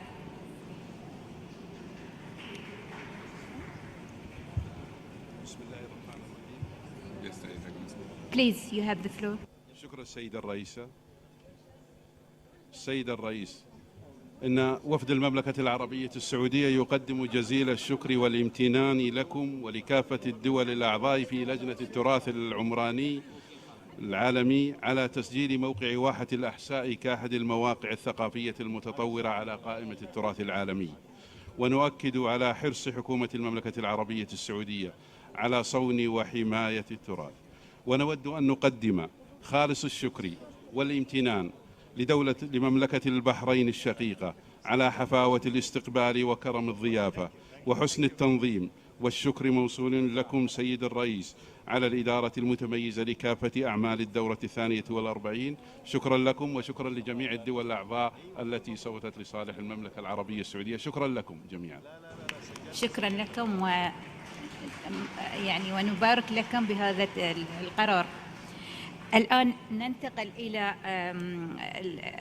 إلى موقع زيتون China, and I give the floor now to Balsamo to give us his report. Thank you, Madam Chair. Just to remind the committee that we received a factual error notification concerning the nomination of the historic monuments and sites of ancient Quanzhou, and this is to be found on page 31 of the English version of document INF 8B4 and on page 35 of the French version of the same document. Thank you, Madam Chair. Thank you very much. And now I give the floor to ECOMOS. Thank you, Madam Chair, and good afternoon. This is the presentation of the ICOMOS evaluation of historic monuments and sites of ancient Quanzhou, or Zayton, in China. Quanzhou, known as Zayton in Arabic and Western texts, was a prominent node in the maritime trading routes in the 10th to 14th centuries during the Song and Yuan dynasties of China. These formed part of the maritime silk routes, a counterpart to the land-based routes that are already reflected in inscriptions in the World Heritage List. This serial property consists of 16 components, including the remains of historical dock structures, bridge, pagodas, archaeological sites, inscriptions, and statues, temples, and shrines of diverse faiths. The 16 components are divided thematically into 3 groups. There are 8 components associated with the sites of maritime navigation and trade, including 2 pagodas. The remains of docks in the port and estuary and a porcelain kiln site are included, as are the temple for the worship of a Taoist deity and god of the sea, the Tianhu temple for the worship of a sea goddess, and a series of wind-praying rock carvings. The second category is multicultural sites and includes the Confucius Temple, a stone statue of the founder of Taoism, the Kayuan Temple with both Buddhist and Hindu elements, and a temple and statue of Mani, the world's only remaining stone statue of the founder of Manichaeism. Quanzhou's mosque and a pair of Islamic tombs are also included. The final category consists of 2 sites of urban infrastructure, the archaeological site of the Deji Gate and the stone Luoyang Bridge. Maritime silk routes is a relatively recent term that describes regional encounters. These were not single continuous avenues, but represent multiple smaller movements that together connected vast territories. Transnational research on the possible World Heritage thematic framing of maritime silk routes has just started, and the State Party does not consider that this nomination needs to wait for the work to progress. Discussions with the State Party have focused on how this nomination has been conceptualized. The State Party's approach has been to nominate a group of monuments and sites that are linked in their ability to express a specific historical period. However, ICOMOS does not consider that the potential outstanding universal value is clear if linked only to its historical period. The State Party has also clarified that it has not nominated Quanzhou as a cultural route or as a port city. However, the historical background rests on the existence of maritime routes, and the comparative analysis compares Quanzhou with other port cities. The State Party submitted additional information in February 2018, which offered a revised justification of outstanding universal value focused on social and cultural traditions that are demonstrative of interchanges through trade and as an outstanding tradition of stone architecture and stonework craftsmanship. These were not accompanied by sufficient comparative study and evidence, but these new ideas, received at a late point in the process, underscores the view of ICOMOS that this proposal is still a work in progress, with much new and interesting work yet to be undertaken. ICOMOS considers that the comparative analysis does not justify the specific serial approach or the selection of the components. The authenticity of the individual components in relation to the historical period proposed is variable, and the integrity of the series is not justified due to the unresolved questions concerning the selection of the components. ICOMOS does not consider that any of the proposed criteria 2, 3, and 6 are demonstrated. The approach taken to nominating 16 sites in 3 different categories has also made it difficult to effectively apply 3 criteria across the entirety of the property. ICOMOS considers that the boundaries are mostly adequate, although the buffer zone protection could be simplified. The threats vary due to the diversity of the components and their urban, suburban, and scenic area settings. In general, the most significant pressures are those associated with urban and port development. The legal protection is adequate and the management system is appropriate, although the coordination could be further streamlined. ICOMOS considers that without further work on the thematic framework for the maritime silk routes, it is difficult to establish the outstanding universal value of the monuments and sites of Quanzhou. Despite many sincere exchanges with the state party, the specific orientation of this nomination remains unclear.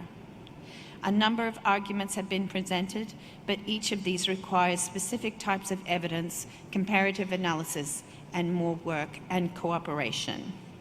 ICOMOS therefore finds with regret that the nominated serial property does not demonstrate outstanding universal value and recommends that the historic monuments and sites of ancient Quanzhou, Zhejiang, China, should not be inscribed on the World Heritage List. Thank you, Madam Chair. Thank you very much. Now, yeah, I see. What's the Tunisia asking for the. You have the floor. Merci, Madame la Présidente. La Tunisie tient tout d'abord, après l'étude de ce dossier, remercier ICOMOS d'avoir présenté un rapport concernant la nomination des monuments et sites historiques de l'ancien Quanzhou, Zaytoun, pour lequel ICOMOS néanmoins a émis un avis de non-inscription. En réalité, la Tunisie considère, au vu des éléments qui composent ce dossier, que les critères 2 et 3 et 6 peuvent être regardés comme existants et pleinement existants. La place importante du port de Zaytoun en relation avec les routes maritimes de la soie a permis le développement d'une civilisation urbaine particulière entre le XIe et le XIVe siècle, dont sont témoins les vestiges qui composent le bien en série et qui sont dans un état de conservation remarquable. Il serait, à nos yeux, déjà à lui seul justifiant le critère 3. Les composants proposés pour inscription montrent par ailleurs la coexistence et l'interaction entre plusieurs cultures et religions, taoïsme, bouddhisme, confucianisme, hindouisme, islam, manichéisme et croyances locales. Ainsi, les critères 2 et 6 sont entièrement justifiés. Il est par ailleurs un grand nombre de monastères, de pagodes en pierre témoignent de l'influence combinée du bouddhisme, du confucianisme et de l'hindouisme et les divinités, et ainsi que les divinités locales, chose assez rare par ailleurs. Où peut-on trouver un temple encore en activité qui abrite la seule sculpture connue de Mani, représentée assis sur des lotus et qui est toujours l'objet de dévotion par les populations locales? Où peut-on encore trouver une sculpture monumentale de Lao Tseu dans un paysage impressionnant de collines, de forêts entièrement préservées? Nous regrettons que l'importance de ces éléments n'ait pas été relevée et que cela a été plutôt relégué à une étude technique qui devrait être faite, une étude thématique sur les routes maritimes de la soie. En réalité, cette entreprise, c'est-à-dire cette étude, a été menée dans le cadre initié par l'UNESCO et intitulé « Étude intégrale des routes de la soie, route du dialogue » entre 1988 et 1997, où plus de 90 experts de 25 pays avaient été impliqués. L'importance exceptionnelle de l'ancien Quanzhou avait déjà été soulignée dans cette étude. Nous avons par ailleurs noté que cette étude à laquelle on avait fait référence n'avait pas trouvé écho dans les éléments qui ont permis la position annoncée en premier. De concert avec d'autres États membres de ce comité, nous proposons de ne pas aller vers la direction de la non-inscription, mais plutôt de se contenter d'un renvoi et qui serait ainsi accepté afin de permettre à l'État partie concerné de poursuivre ses soutiens et contributions au suivi de l'étude thématique subventionnée et au développement d'un dialogue transnational à ces sujets en collaboration avec le Centre du patrimoine mondial et l'organe consultatif pertinent. Merci Madame la Présidente. Thank you very much. Now, Kuwait, you have the floor. Thank you, Madam Chair. The importance of sites of the World Heritage in the broader sense is to provide the sphere in which future populations can imagine and conceive new encounters with the other, and remind us of the times when such encounters produced that what was then a new reality, new ways of being, knowledge, and novelty. During times of conflict and an unprecedented era of culture cleansing and wars that falsely claim a religious agenda, we believe that it is our duty as the custodians of the heritage of humanity to remind ourselves and highlight evidences of coexistence, cross-cultural dialogue, and harmony amongst different belief systems. Sites that demonstrate peace, harmony, and integrated multicultural societies should be encouraged, and the tangible manifestation of such values should be our priority. As an assembly of multi-civilization masterpieces featuring unique and exceptional physical forms and cultural richness, the historic monuments and sites of the ancient Quanzhou Zaytun demonstrates exceptional outcome of exchange of values amongst human cultures. The components of the property exhibit a fusion of diverse cultures in architecture, landscape, decorative art, as well as in aspects of spirituality and customs. The serial components of the site are also recognized by the integral study of the Silk Road, Roads of Dialogue, a 10-year UNESCO scientific research project with the participation of more than 100 experts from across the world, conducted from 1988 until 1997. And we suggest the need to refer to such important studies during the process evaluating nomination dossiers. Kuwait delegation supports the amendment to the draft decision to refer it back to the state party for further work. Thank you. Thank you very much. Zimbabwe, you have the floor. Thank you, Madam Chair. Having looked at the documents related to this property of the ancient Quanzhou, as well as having listened to the advisory body's description, Zimbabwe does not agree with the draft decision as it stands, but further recommends that this property be referred to allow for further work and clarification. The property clearly illustrates the bringing together of all the religions which are preserved at this site. The linkages between the different aspects and the different sites is clearly shown and is actually evident at the site. The advisory bodies had some concerns with the authenticity and integrity of the property. However, the main basis for not inscribing the property was the global thematic studies on the maritime silk routes, which have not yet been carried out. We do not think that it is fair to not take action on the basis of studies that have not been carried out. The delegation of Zimbabwe is of the opinion that this nomination was submitted in terms of the global strategy for a representative and balanced and credible World Heritage List, paragraph 55 to 58 of the operational guidelines, which seeks to identify and fill gaps in the World Heritage site. And we believe that this property does fulfill this missing link, where you find a place where all the religions are there, but also the trade routes to the different parts of the world are preserved and clearly illustrated. Zimbabwe is therefore a co-sponsor of the draft decision to refer this nomination to allow the state party to work with ICOMOS in clarifying the gray areas and to resubmit this site to the next meeting of the committee. We also urge that whatever thematic studies are required should be carried out as soon as possible. Thank you. Thank you very much. Now, Azerbaijan, you have the floor. Thank you, Madam Chair. The delegation of Azerbaijan also supports the amendment proposed by the delegation of Tunisia to refer this nomination back to the state party.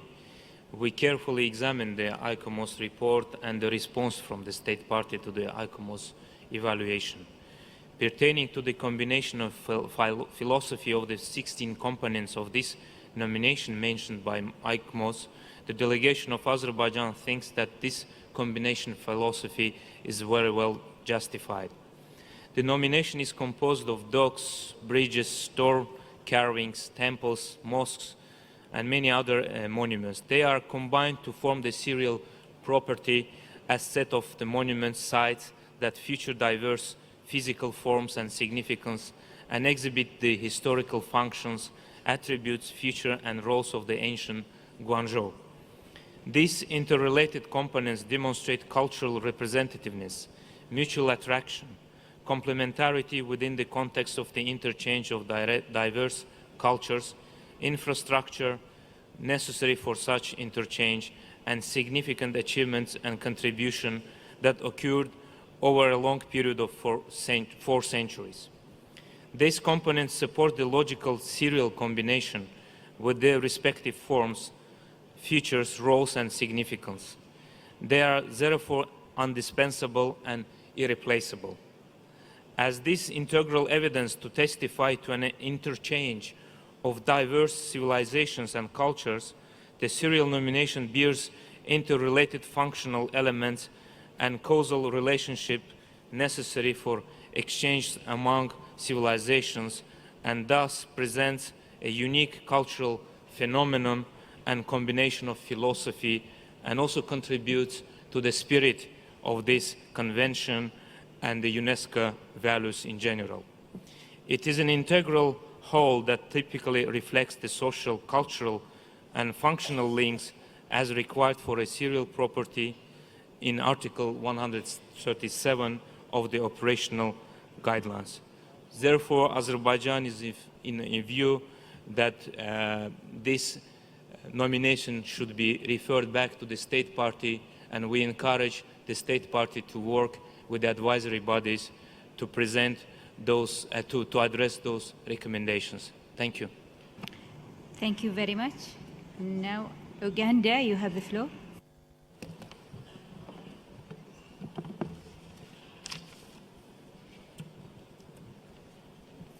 Madam Chair, the delegation of Uganda has comprehensively examined the nomination dossier and the evaluation of ICOMOS, and finds that this serial property demonstrates exceptional propensity for outstanding universal value.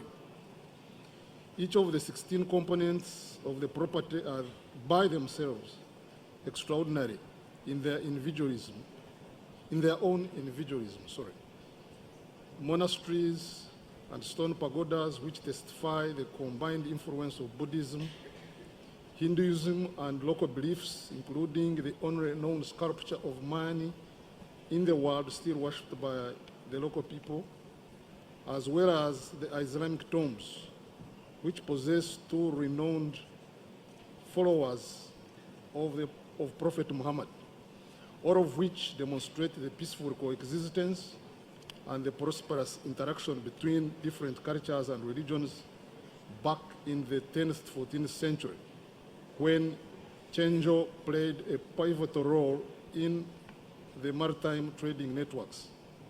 My delegation notices that there seems to be some misunderstanding between ICOMOS and the state party. The evaluation of ICOMOS is more concerned about the thematic study on maritime Silk Roads, while the state party considers the maritime Silk Roads as the context for the nominated serial property, which demonstrates the interchange and fusion of diverse cultures and civilizations resulting from maritime trade. As pointed out several times by many committee members from the beginning of this session, we need to strengthen the dialogue between the state parties and the advisory boards. My delegation therefore agrees with the delegations of Tunisia, Kuwait, Zimbabwe, and Azerbaijan to refer the nomination back to the state party, so that additional information could be provided to ICOMOS to clarify the misunderstanding. Madam Chair, I conclude with a humble request that you accord the state party of China the opportunity to provide its response to the concerns of ICOMOS. I thank you. Thank you very much. Cuba, now you have the floor. Gracias, señora presidenta. La nominación de este sitio, que viene siendo técnicamente una nominación en serie compuesta por 16 elementos, sin duda es una propuesta muy interesante y a la vez compleja. que el órgano consultivo en su propia evaluación reconoce el riguroso análisis comparativo desarrollado por el Estado parte, tanto entre los puertos de la propia República Popular China como de la lista indicativa de los Estados parte de la Convención. Creo que ese análisis da enormes potencialidades en cuanto a la evaluación y teniendo en cuenta las capacidades del Estado parte para fundamentar el valor universal excepcional de este sitio, apoyamos también que la nominación sea devuelta al Estado parte. Muchas gracias.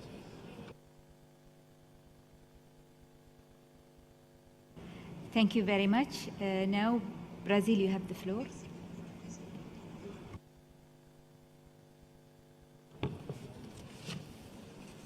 Thank you very much, Madam Chairperson. Brazil endorses the amendment to the draft decision 42 COM 8B18. Brazil also thanks ICOMOS and the Secretariat for the summary reports on the nomination of historic monuments and sites in ancient Quanzhou. The nomination by the State Party of China contains a large number of historic buildings with different typologies linked to the time of the high prosperity in Quanzhou's history and bearing witness to the intense inter-exchange of cultures, knowledge, technologies, and trade. The serial property represents the most significant characteristics of Quanzhou's prominence in cultural and goods exchange from the 10th to the 14th century, including evidence of Confucianism, Buddhism, Taoism, Islam, Manichaeism, Nestorianism, Hinduism, and local belief systems. The nomination proposed has a high potential outstanding universal value, as, if I'm not mistaken, recognized by ICOMOS. Though ICOMOS report anticipate as a methodology the thematic studies on maritime Silk Roads and takes note of the insufficiency in this respect, it is positive on the high potential of nomination as well as its boundaries and buffer zones and the state of conservation. Brazil, therefore, thinks the nomination is a good embodiment of UNESCO's value of cultural diversity and intercultural dialogue. In a spirit of encouragement and conservation, Brazil supports the Tunisian amendment of the decision to referral of the nomination to the State Party for further dialogue with the advisory bodies in order to demonstrate its OUV. If you allow me, Madam, as a general comment, I would like to take this opportunity to highlight the need for an in-depth analysis of the procedures and conceptual framework of serial nominations. We understand that a broader discussion should be fostered in order to produce some new technical inputs for both the World Heritage Center and the advisory bodies, as well as to the State Party, in the context of the preparation and presentation of nominations and in the subsequent management of the enlisted sites with a view to adequately assuring OUV. Thank you very much, Madam. Thank you very much. Now, Angola, you have the floor.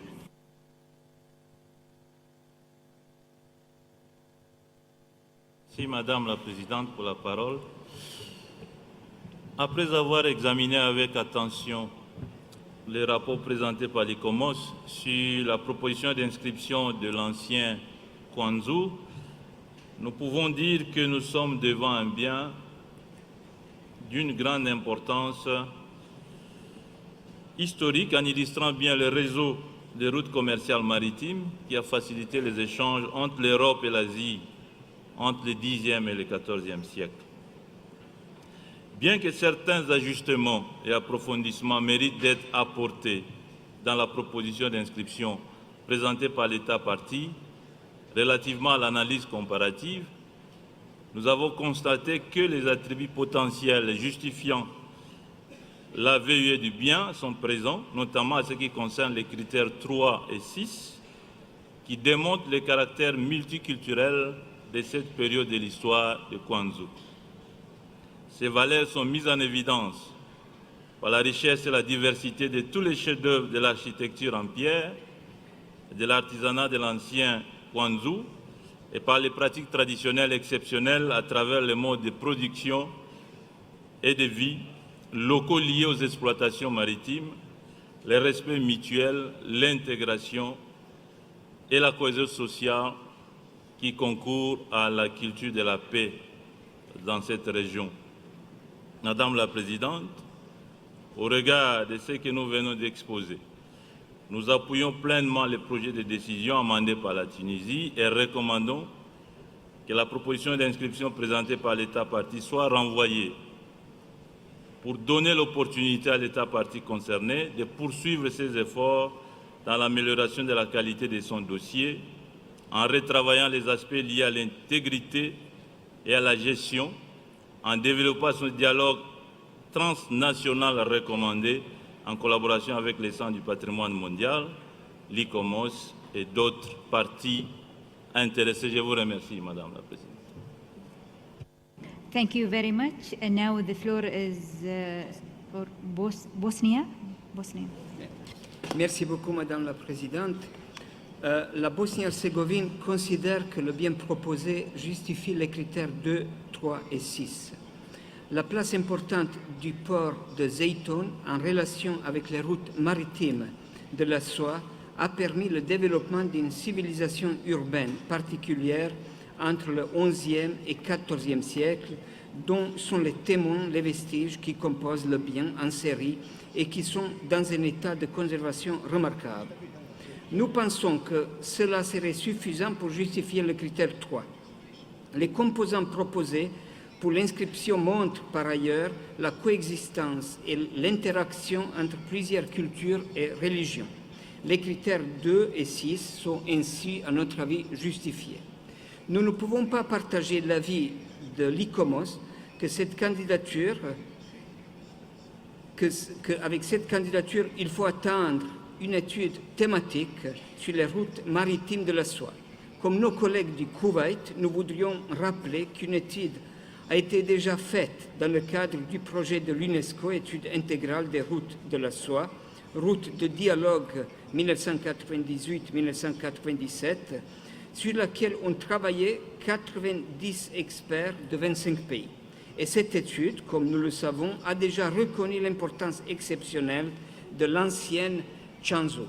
Par conséquent, la Bosnie-Herzégovine soutient l'amendement présenté en proposant l'adoption d'une décision concernant RIFE.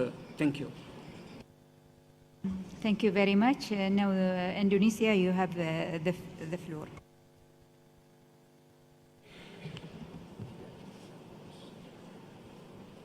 Thank you, Madam Chair.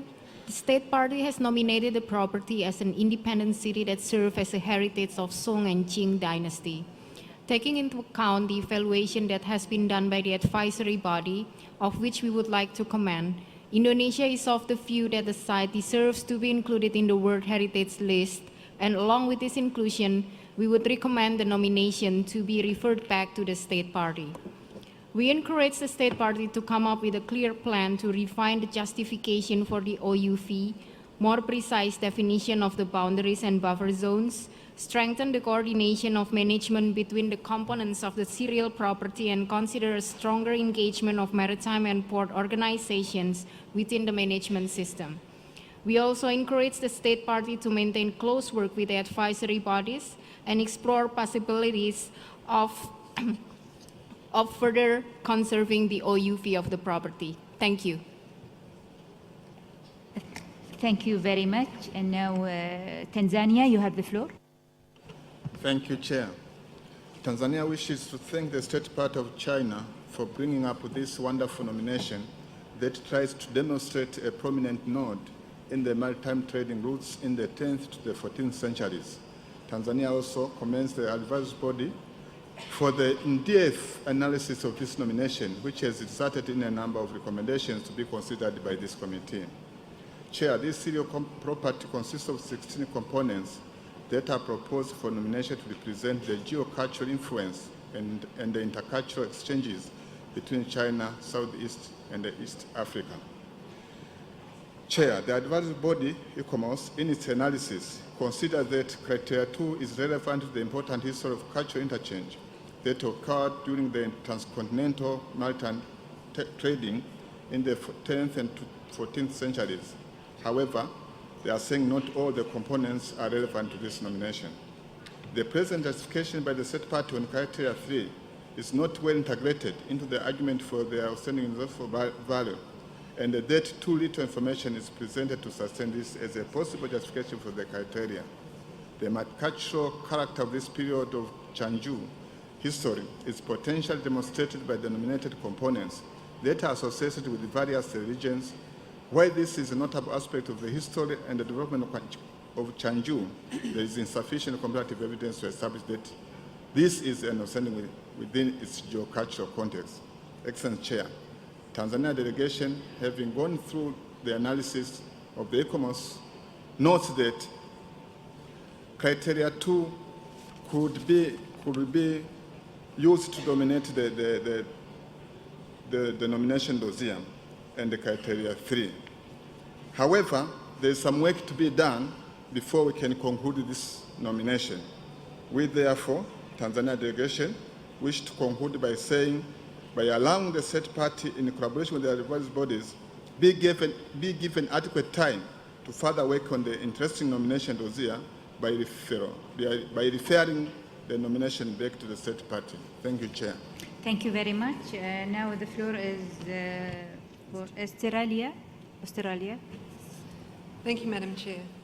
Australia also appreciates the very large amount of work that's gone into this nomination, and we do consider that this work illustrates the great significance of the city as a node of international maritime trade, as a node in the networks of international trade from the 10th to the 14th centuries. We also agree that the 16 components of the nominated site are remarkable in illustrating the architectural and sculptural forms of the period and the cultural and religious diversity of the city. We'd like to thank ICOMOS for the thorough appraisal of the nomination dossier, and particularly in taking the thematic approach that they have to identifying potential OUV. We do consider, on the basis of the information we've been presented, that there is a potential for this property to demonstrate OUV against Criterion 2 and Criterion 3. However, further clarification of the potential OUV and its attributes is needed, and for this reason, Australia considers that a decision to defer the nomination is logical to allow the state party to work with ICOMOS to further define the potential OUV of the site. However, on hearing the comments of our distinguished colleagues in the room, we see that there is a move for referral of this dossier, and Australia can support the amendments as presented. Thank you very much. Hungary, you have the floor. Thank you, dear Chairperson. Regarding this nomination, the ancient Quanzhou was the center of maritime Silk Road connections between China and the Western world in the 11th, 14th century ED. The significance of the site, therefore, does not raise any question or doubt. The nomination dossier elaborated and submitted reflects this fact. It is also to be emphasized that Quanzhou was in this period a very important meeting place used for religious practices and different cultures, as proven by the great number of shrines, sanctuaries, and temples of Buddhism, Hinduism, Confucianism, and other gods. However, the nomination had some deficiencies regarding the successful definitions of OUV, as well as the full description and evaluation of the connections between the property and the Silk Road program, with special attention on the thematic study. Despite these deficiencies, according to the Hungarian delegation, the OUV could be proven by the state party, therefore recommends that the decision should not be non-inscription, but deferral or referral, and the committee should provide as a state party the possibility to work further on the nomination. Thank you very much. Thank you very much. Now, Kyrgyzstan, you have the floor. Thank you very much, Madam Chair. Delegation of Kyrgyzstan carefully studied all the documents provided with the nomination, and also studied information exchange between the state party and ICOMOS. In order to save time, I will not repeat what has been already said by distinguished delegates of other countries at the committee session. We would like just to mention that selection of components meets criteria 2, 3, and 6. And also, we should note that selected components retain a high degree of authenticity and integrity. All repairs over the sweep of history are clearly evidenced by historical documents, inscriptions, and archives. At a set of monuments and sites under the highest level protection by the state party. The serial nomination is protected and managed in accordance with international professional rules and procedures. All repair practices comply with the spirit and the requirements expressed in the operational guidelines for the implementation of the World Heritage Convention. Therefore, our delegation supports the amendment proposed by other countries. Thank you very much. Guatemala, you have the floor. Gracias, señora Presidente. Felicitamos al Estado parte por la nominación presentada y agradecemos al ICOMOS por el análisis que ha realizado sobre la misma y la recomendación para continuar trabajando en el estudio temático de las rutas marinas de la seda, que sin duda en el futuro ampliará nuestro entendimiento sobre dinámicas socioculturales en una amplia región del mundo. No tenemos dudas sobre la riqueza cultural, artística, espiritual e histórica de los monumentos de Quanzhou, en un contexto histórico de convivencias de diferentes culturas, sistemas de creencias y medios de expresión artístico-ceremonial. Parece que estamos frente a una metrópoli multicultural del pasado, donde se puede identificar la megadiversidad cultural de un amplio espacio global, reunida en un solo lugar.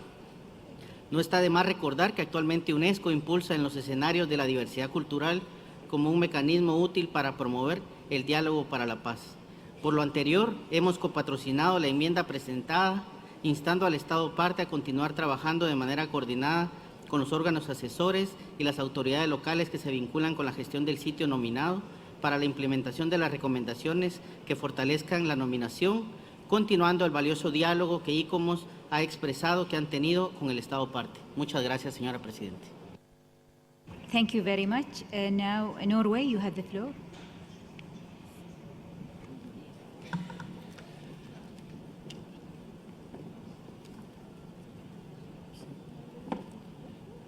Thank you, Madam Chair. Norway would like to take this opportunity to commend the State Party for excellent management of the World Heritage in China. In this regard, with good Chinese tradition, we are convinced that the State Party will continue to keep doing so in the future. We also commend the State Party for its highly valuable contributions to capacity building and other ways of promoting protection and good management of World Heritage in the Asia-Pacific region and worldwide.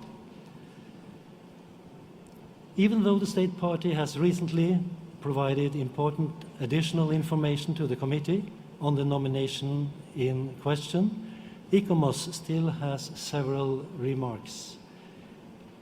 Based on the information thus far, it is Norway's view, like Australia and Hungary, that a more comprehensive description of this nomination could still be further developed.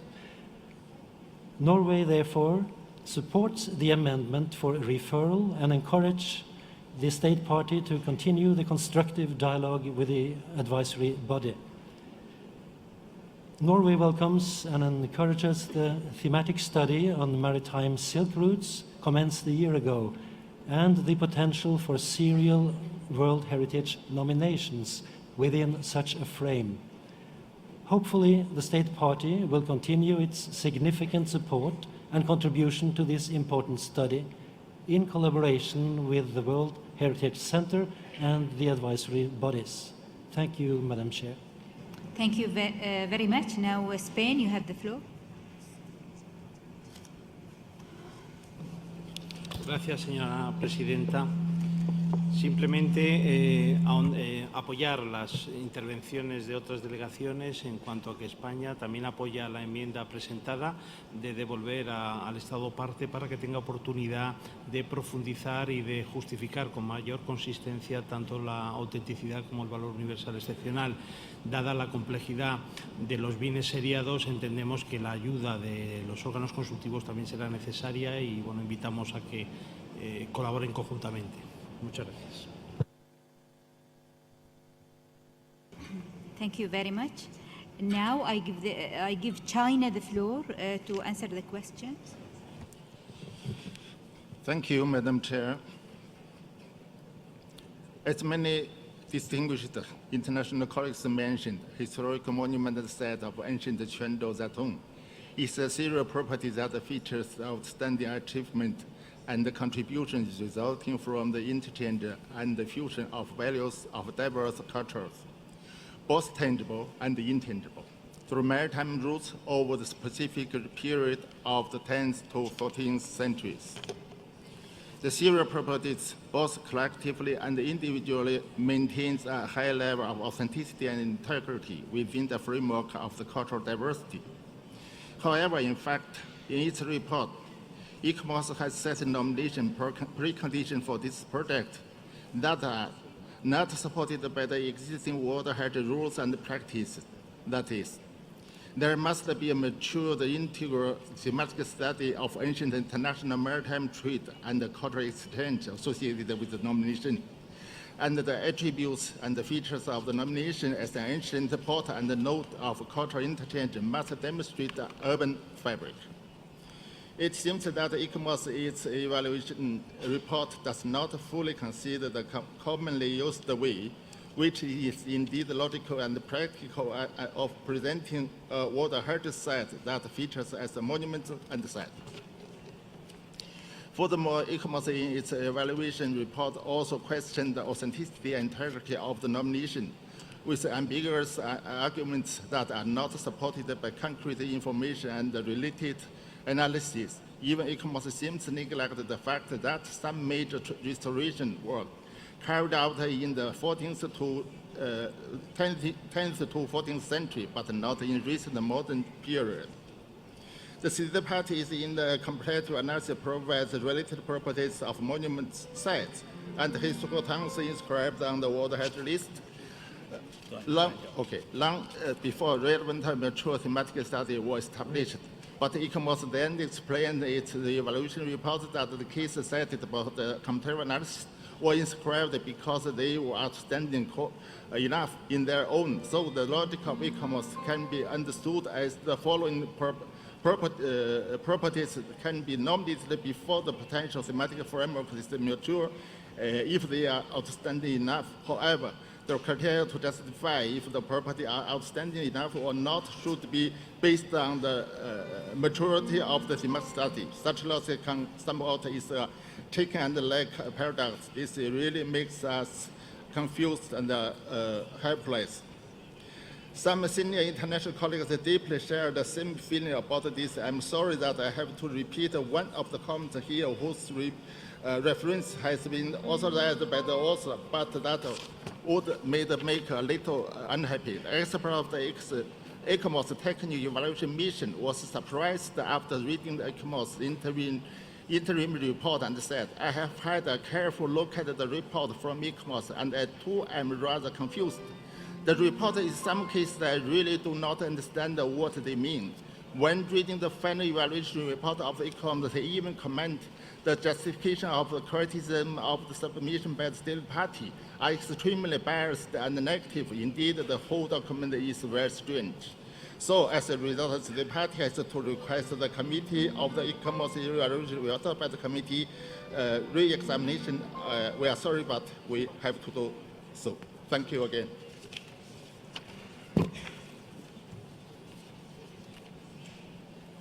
Thank you very much. And now I give the floor to the reporter to give us the amendments. Thank you very much, Madam Chair. I have received amendments on this draft decision presented by Angola, Azerbaijan, Bahrain, Bosnia, Brazil, Burkina Faso, Cuba, Guatemala, Indonesia, Kuwait, Kyrgyzstan, Tunisia, Uganda, Tanzania, and Zimbabwe. As you know, the original draft decision proposed that this property should not be inscribed on the list of World Heritage. The presented amendments instead propose that this nomination be referred back to the state party. As such, the draft decision that you can see on the screen right now as amended details what additional information would be requested from the state party, and it also contains 2 new paragraphs with further recommendations to the state party as well as to the World Heritage Center to give special attention towards the preparation of a comprehensive thematic study on the maritime silk routes in collaboration with the advisory bodies. Thank you very much, Madam Chair. Thank you very much. Is there any comments? Shall we add? Azerbaijan, please, you have the floor. Thank you, Madam Chair. We have just small precision in the paragraph 2b, where instead of define, we would like to propose describe, which will fully comply with the recommendation in the evaluation report of the ECOMOS. So this describe word was reflected in the evaluation report of ECOMOS, so we would like to keep it as it was in the ECOMOS report. Thank you. Is there any objection? We can replace the wording? Okay, no objection. So you can ask whether the whole decision can be now adopted. Have you inserted the changes? Okay. Can we adopt the whole decision? Yes? Okay.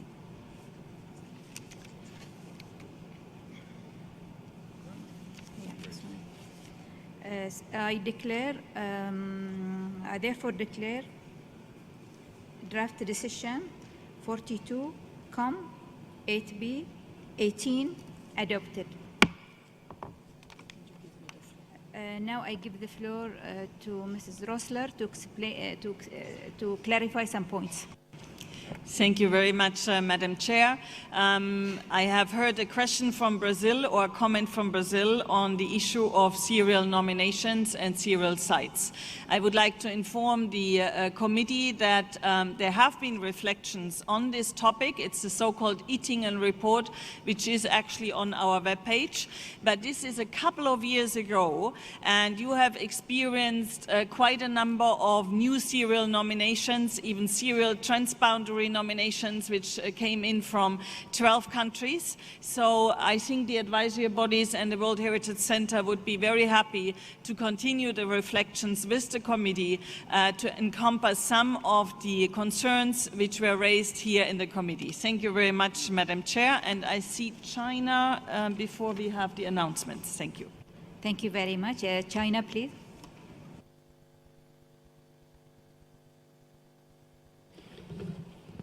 Thank you, Madam Chair. China appreciates and commends the decision adopted by the committee.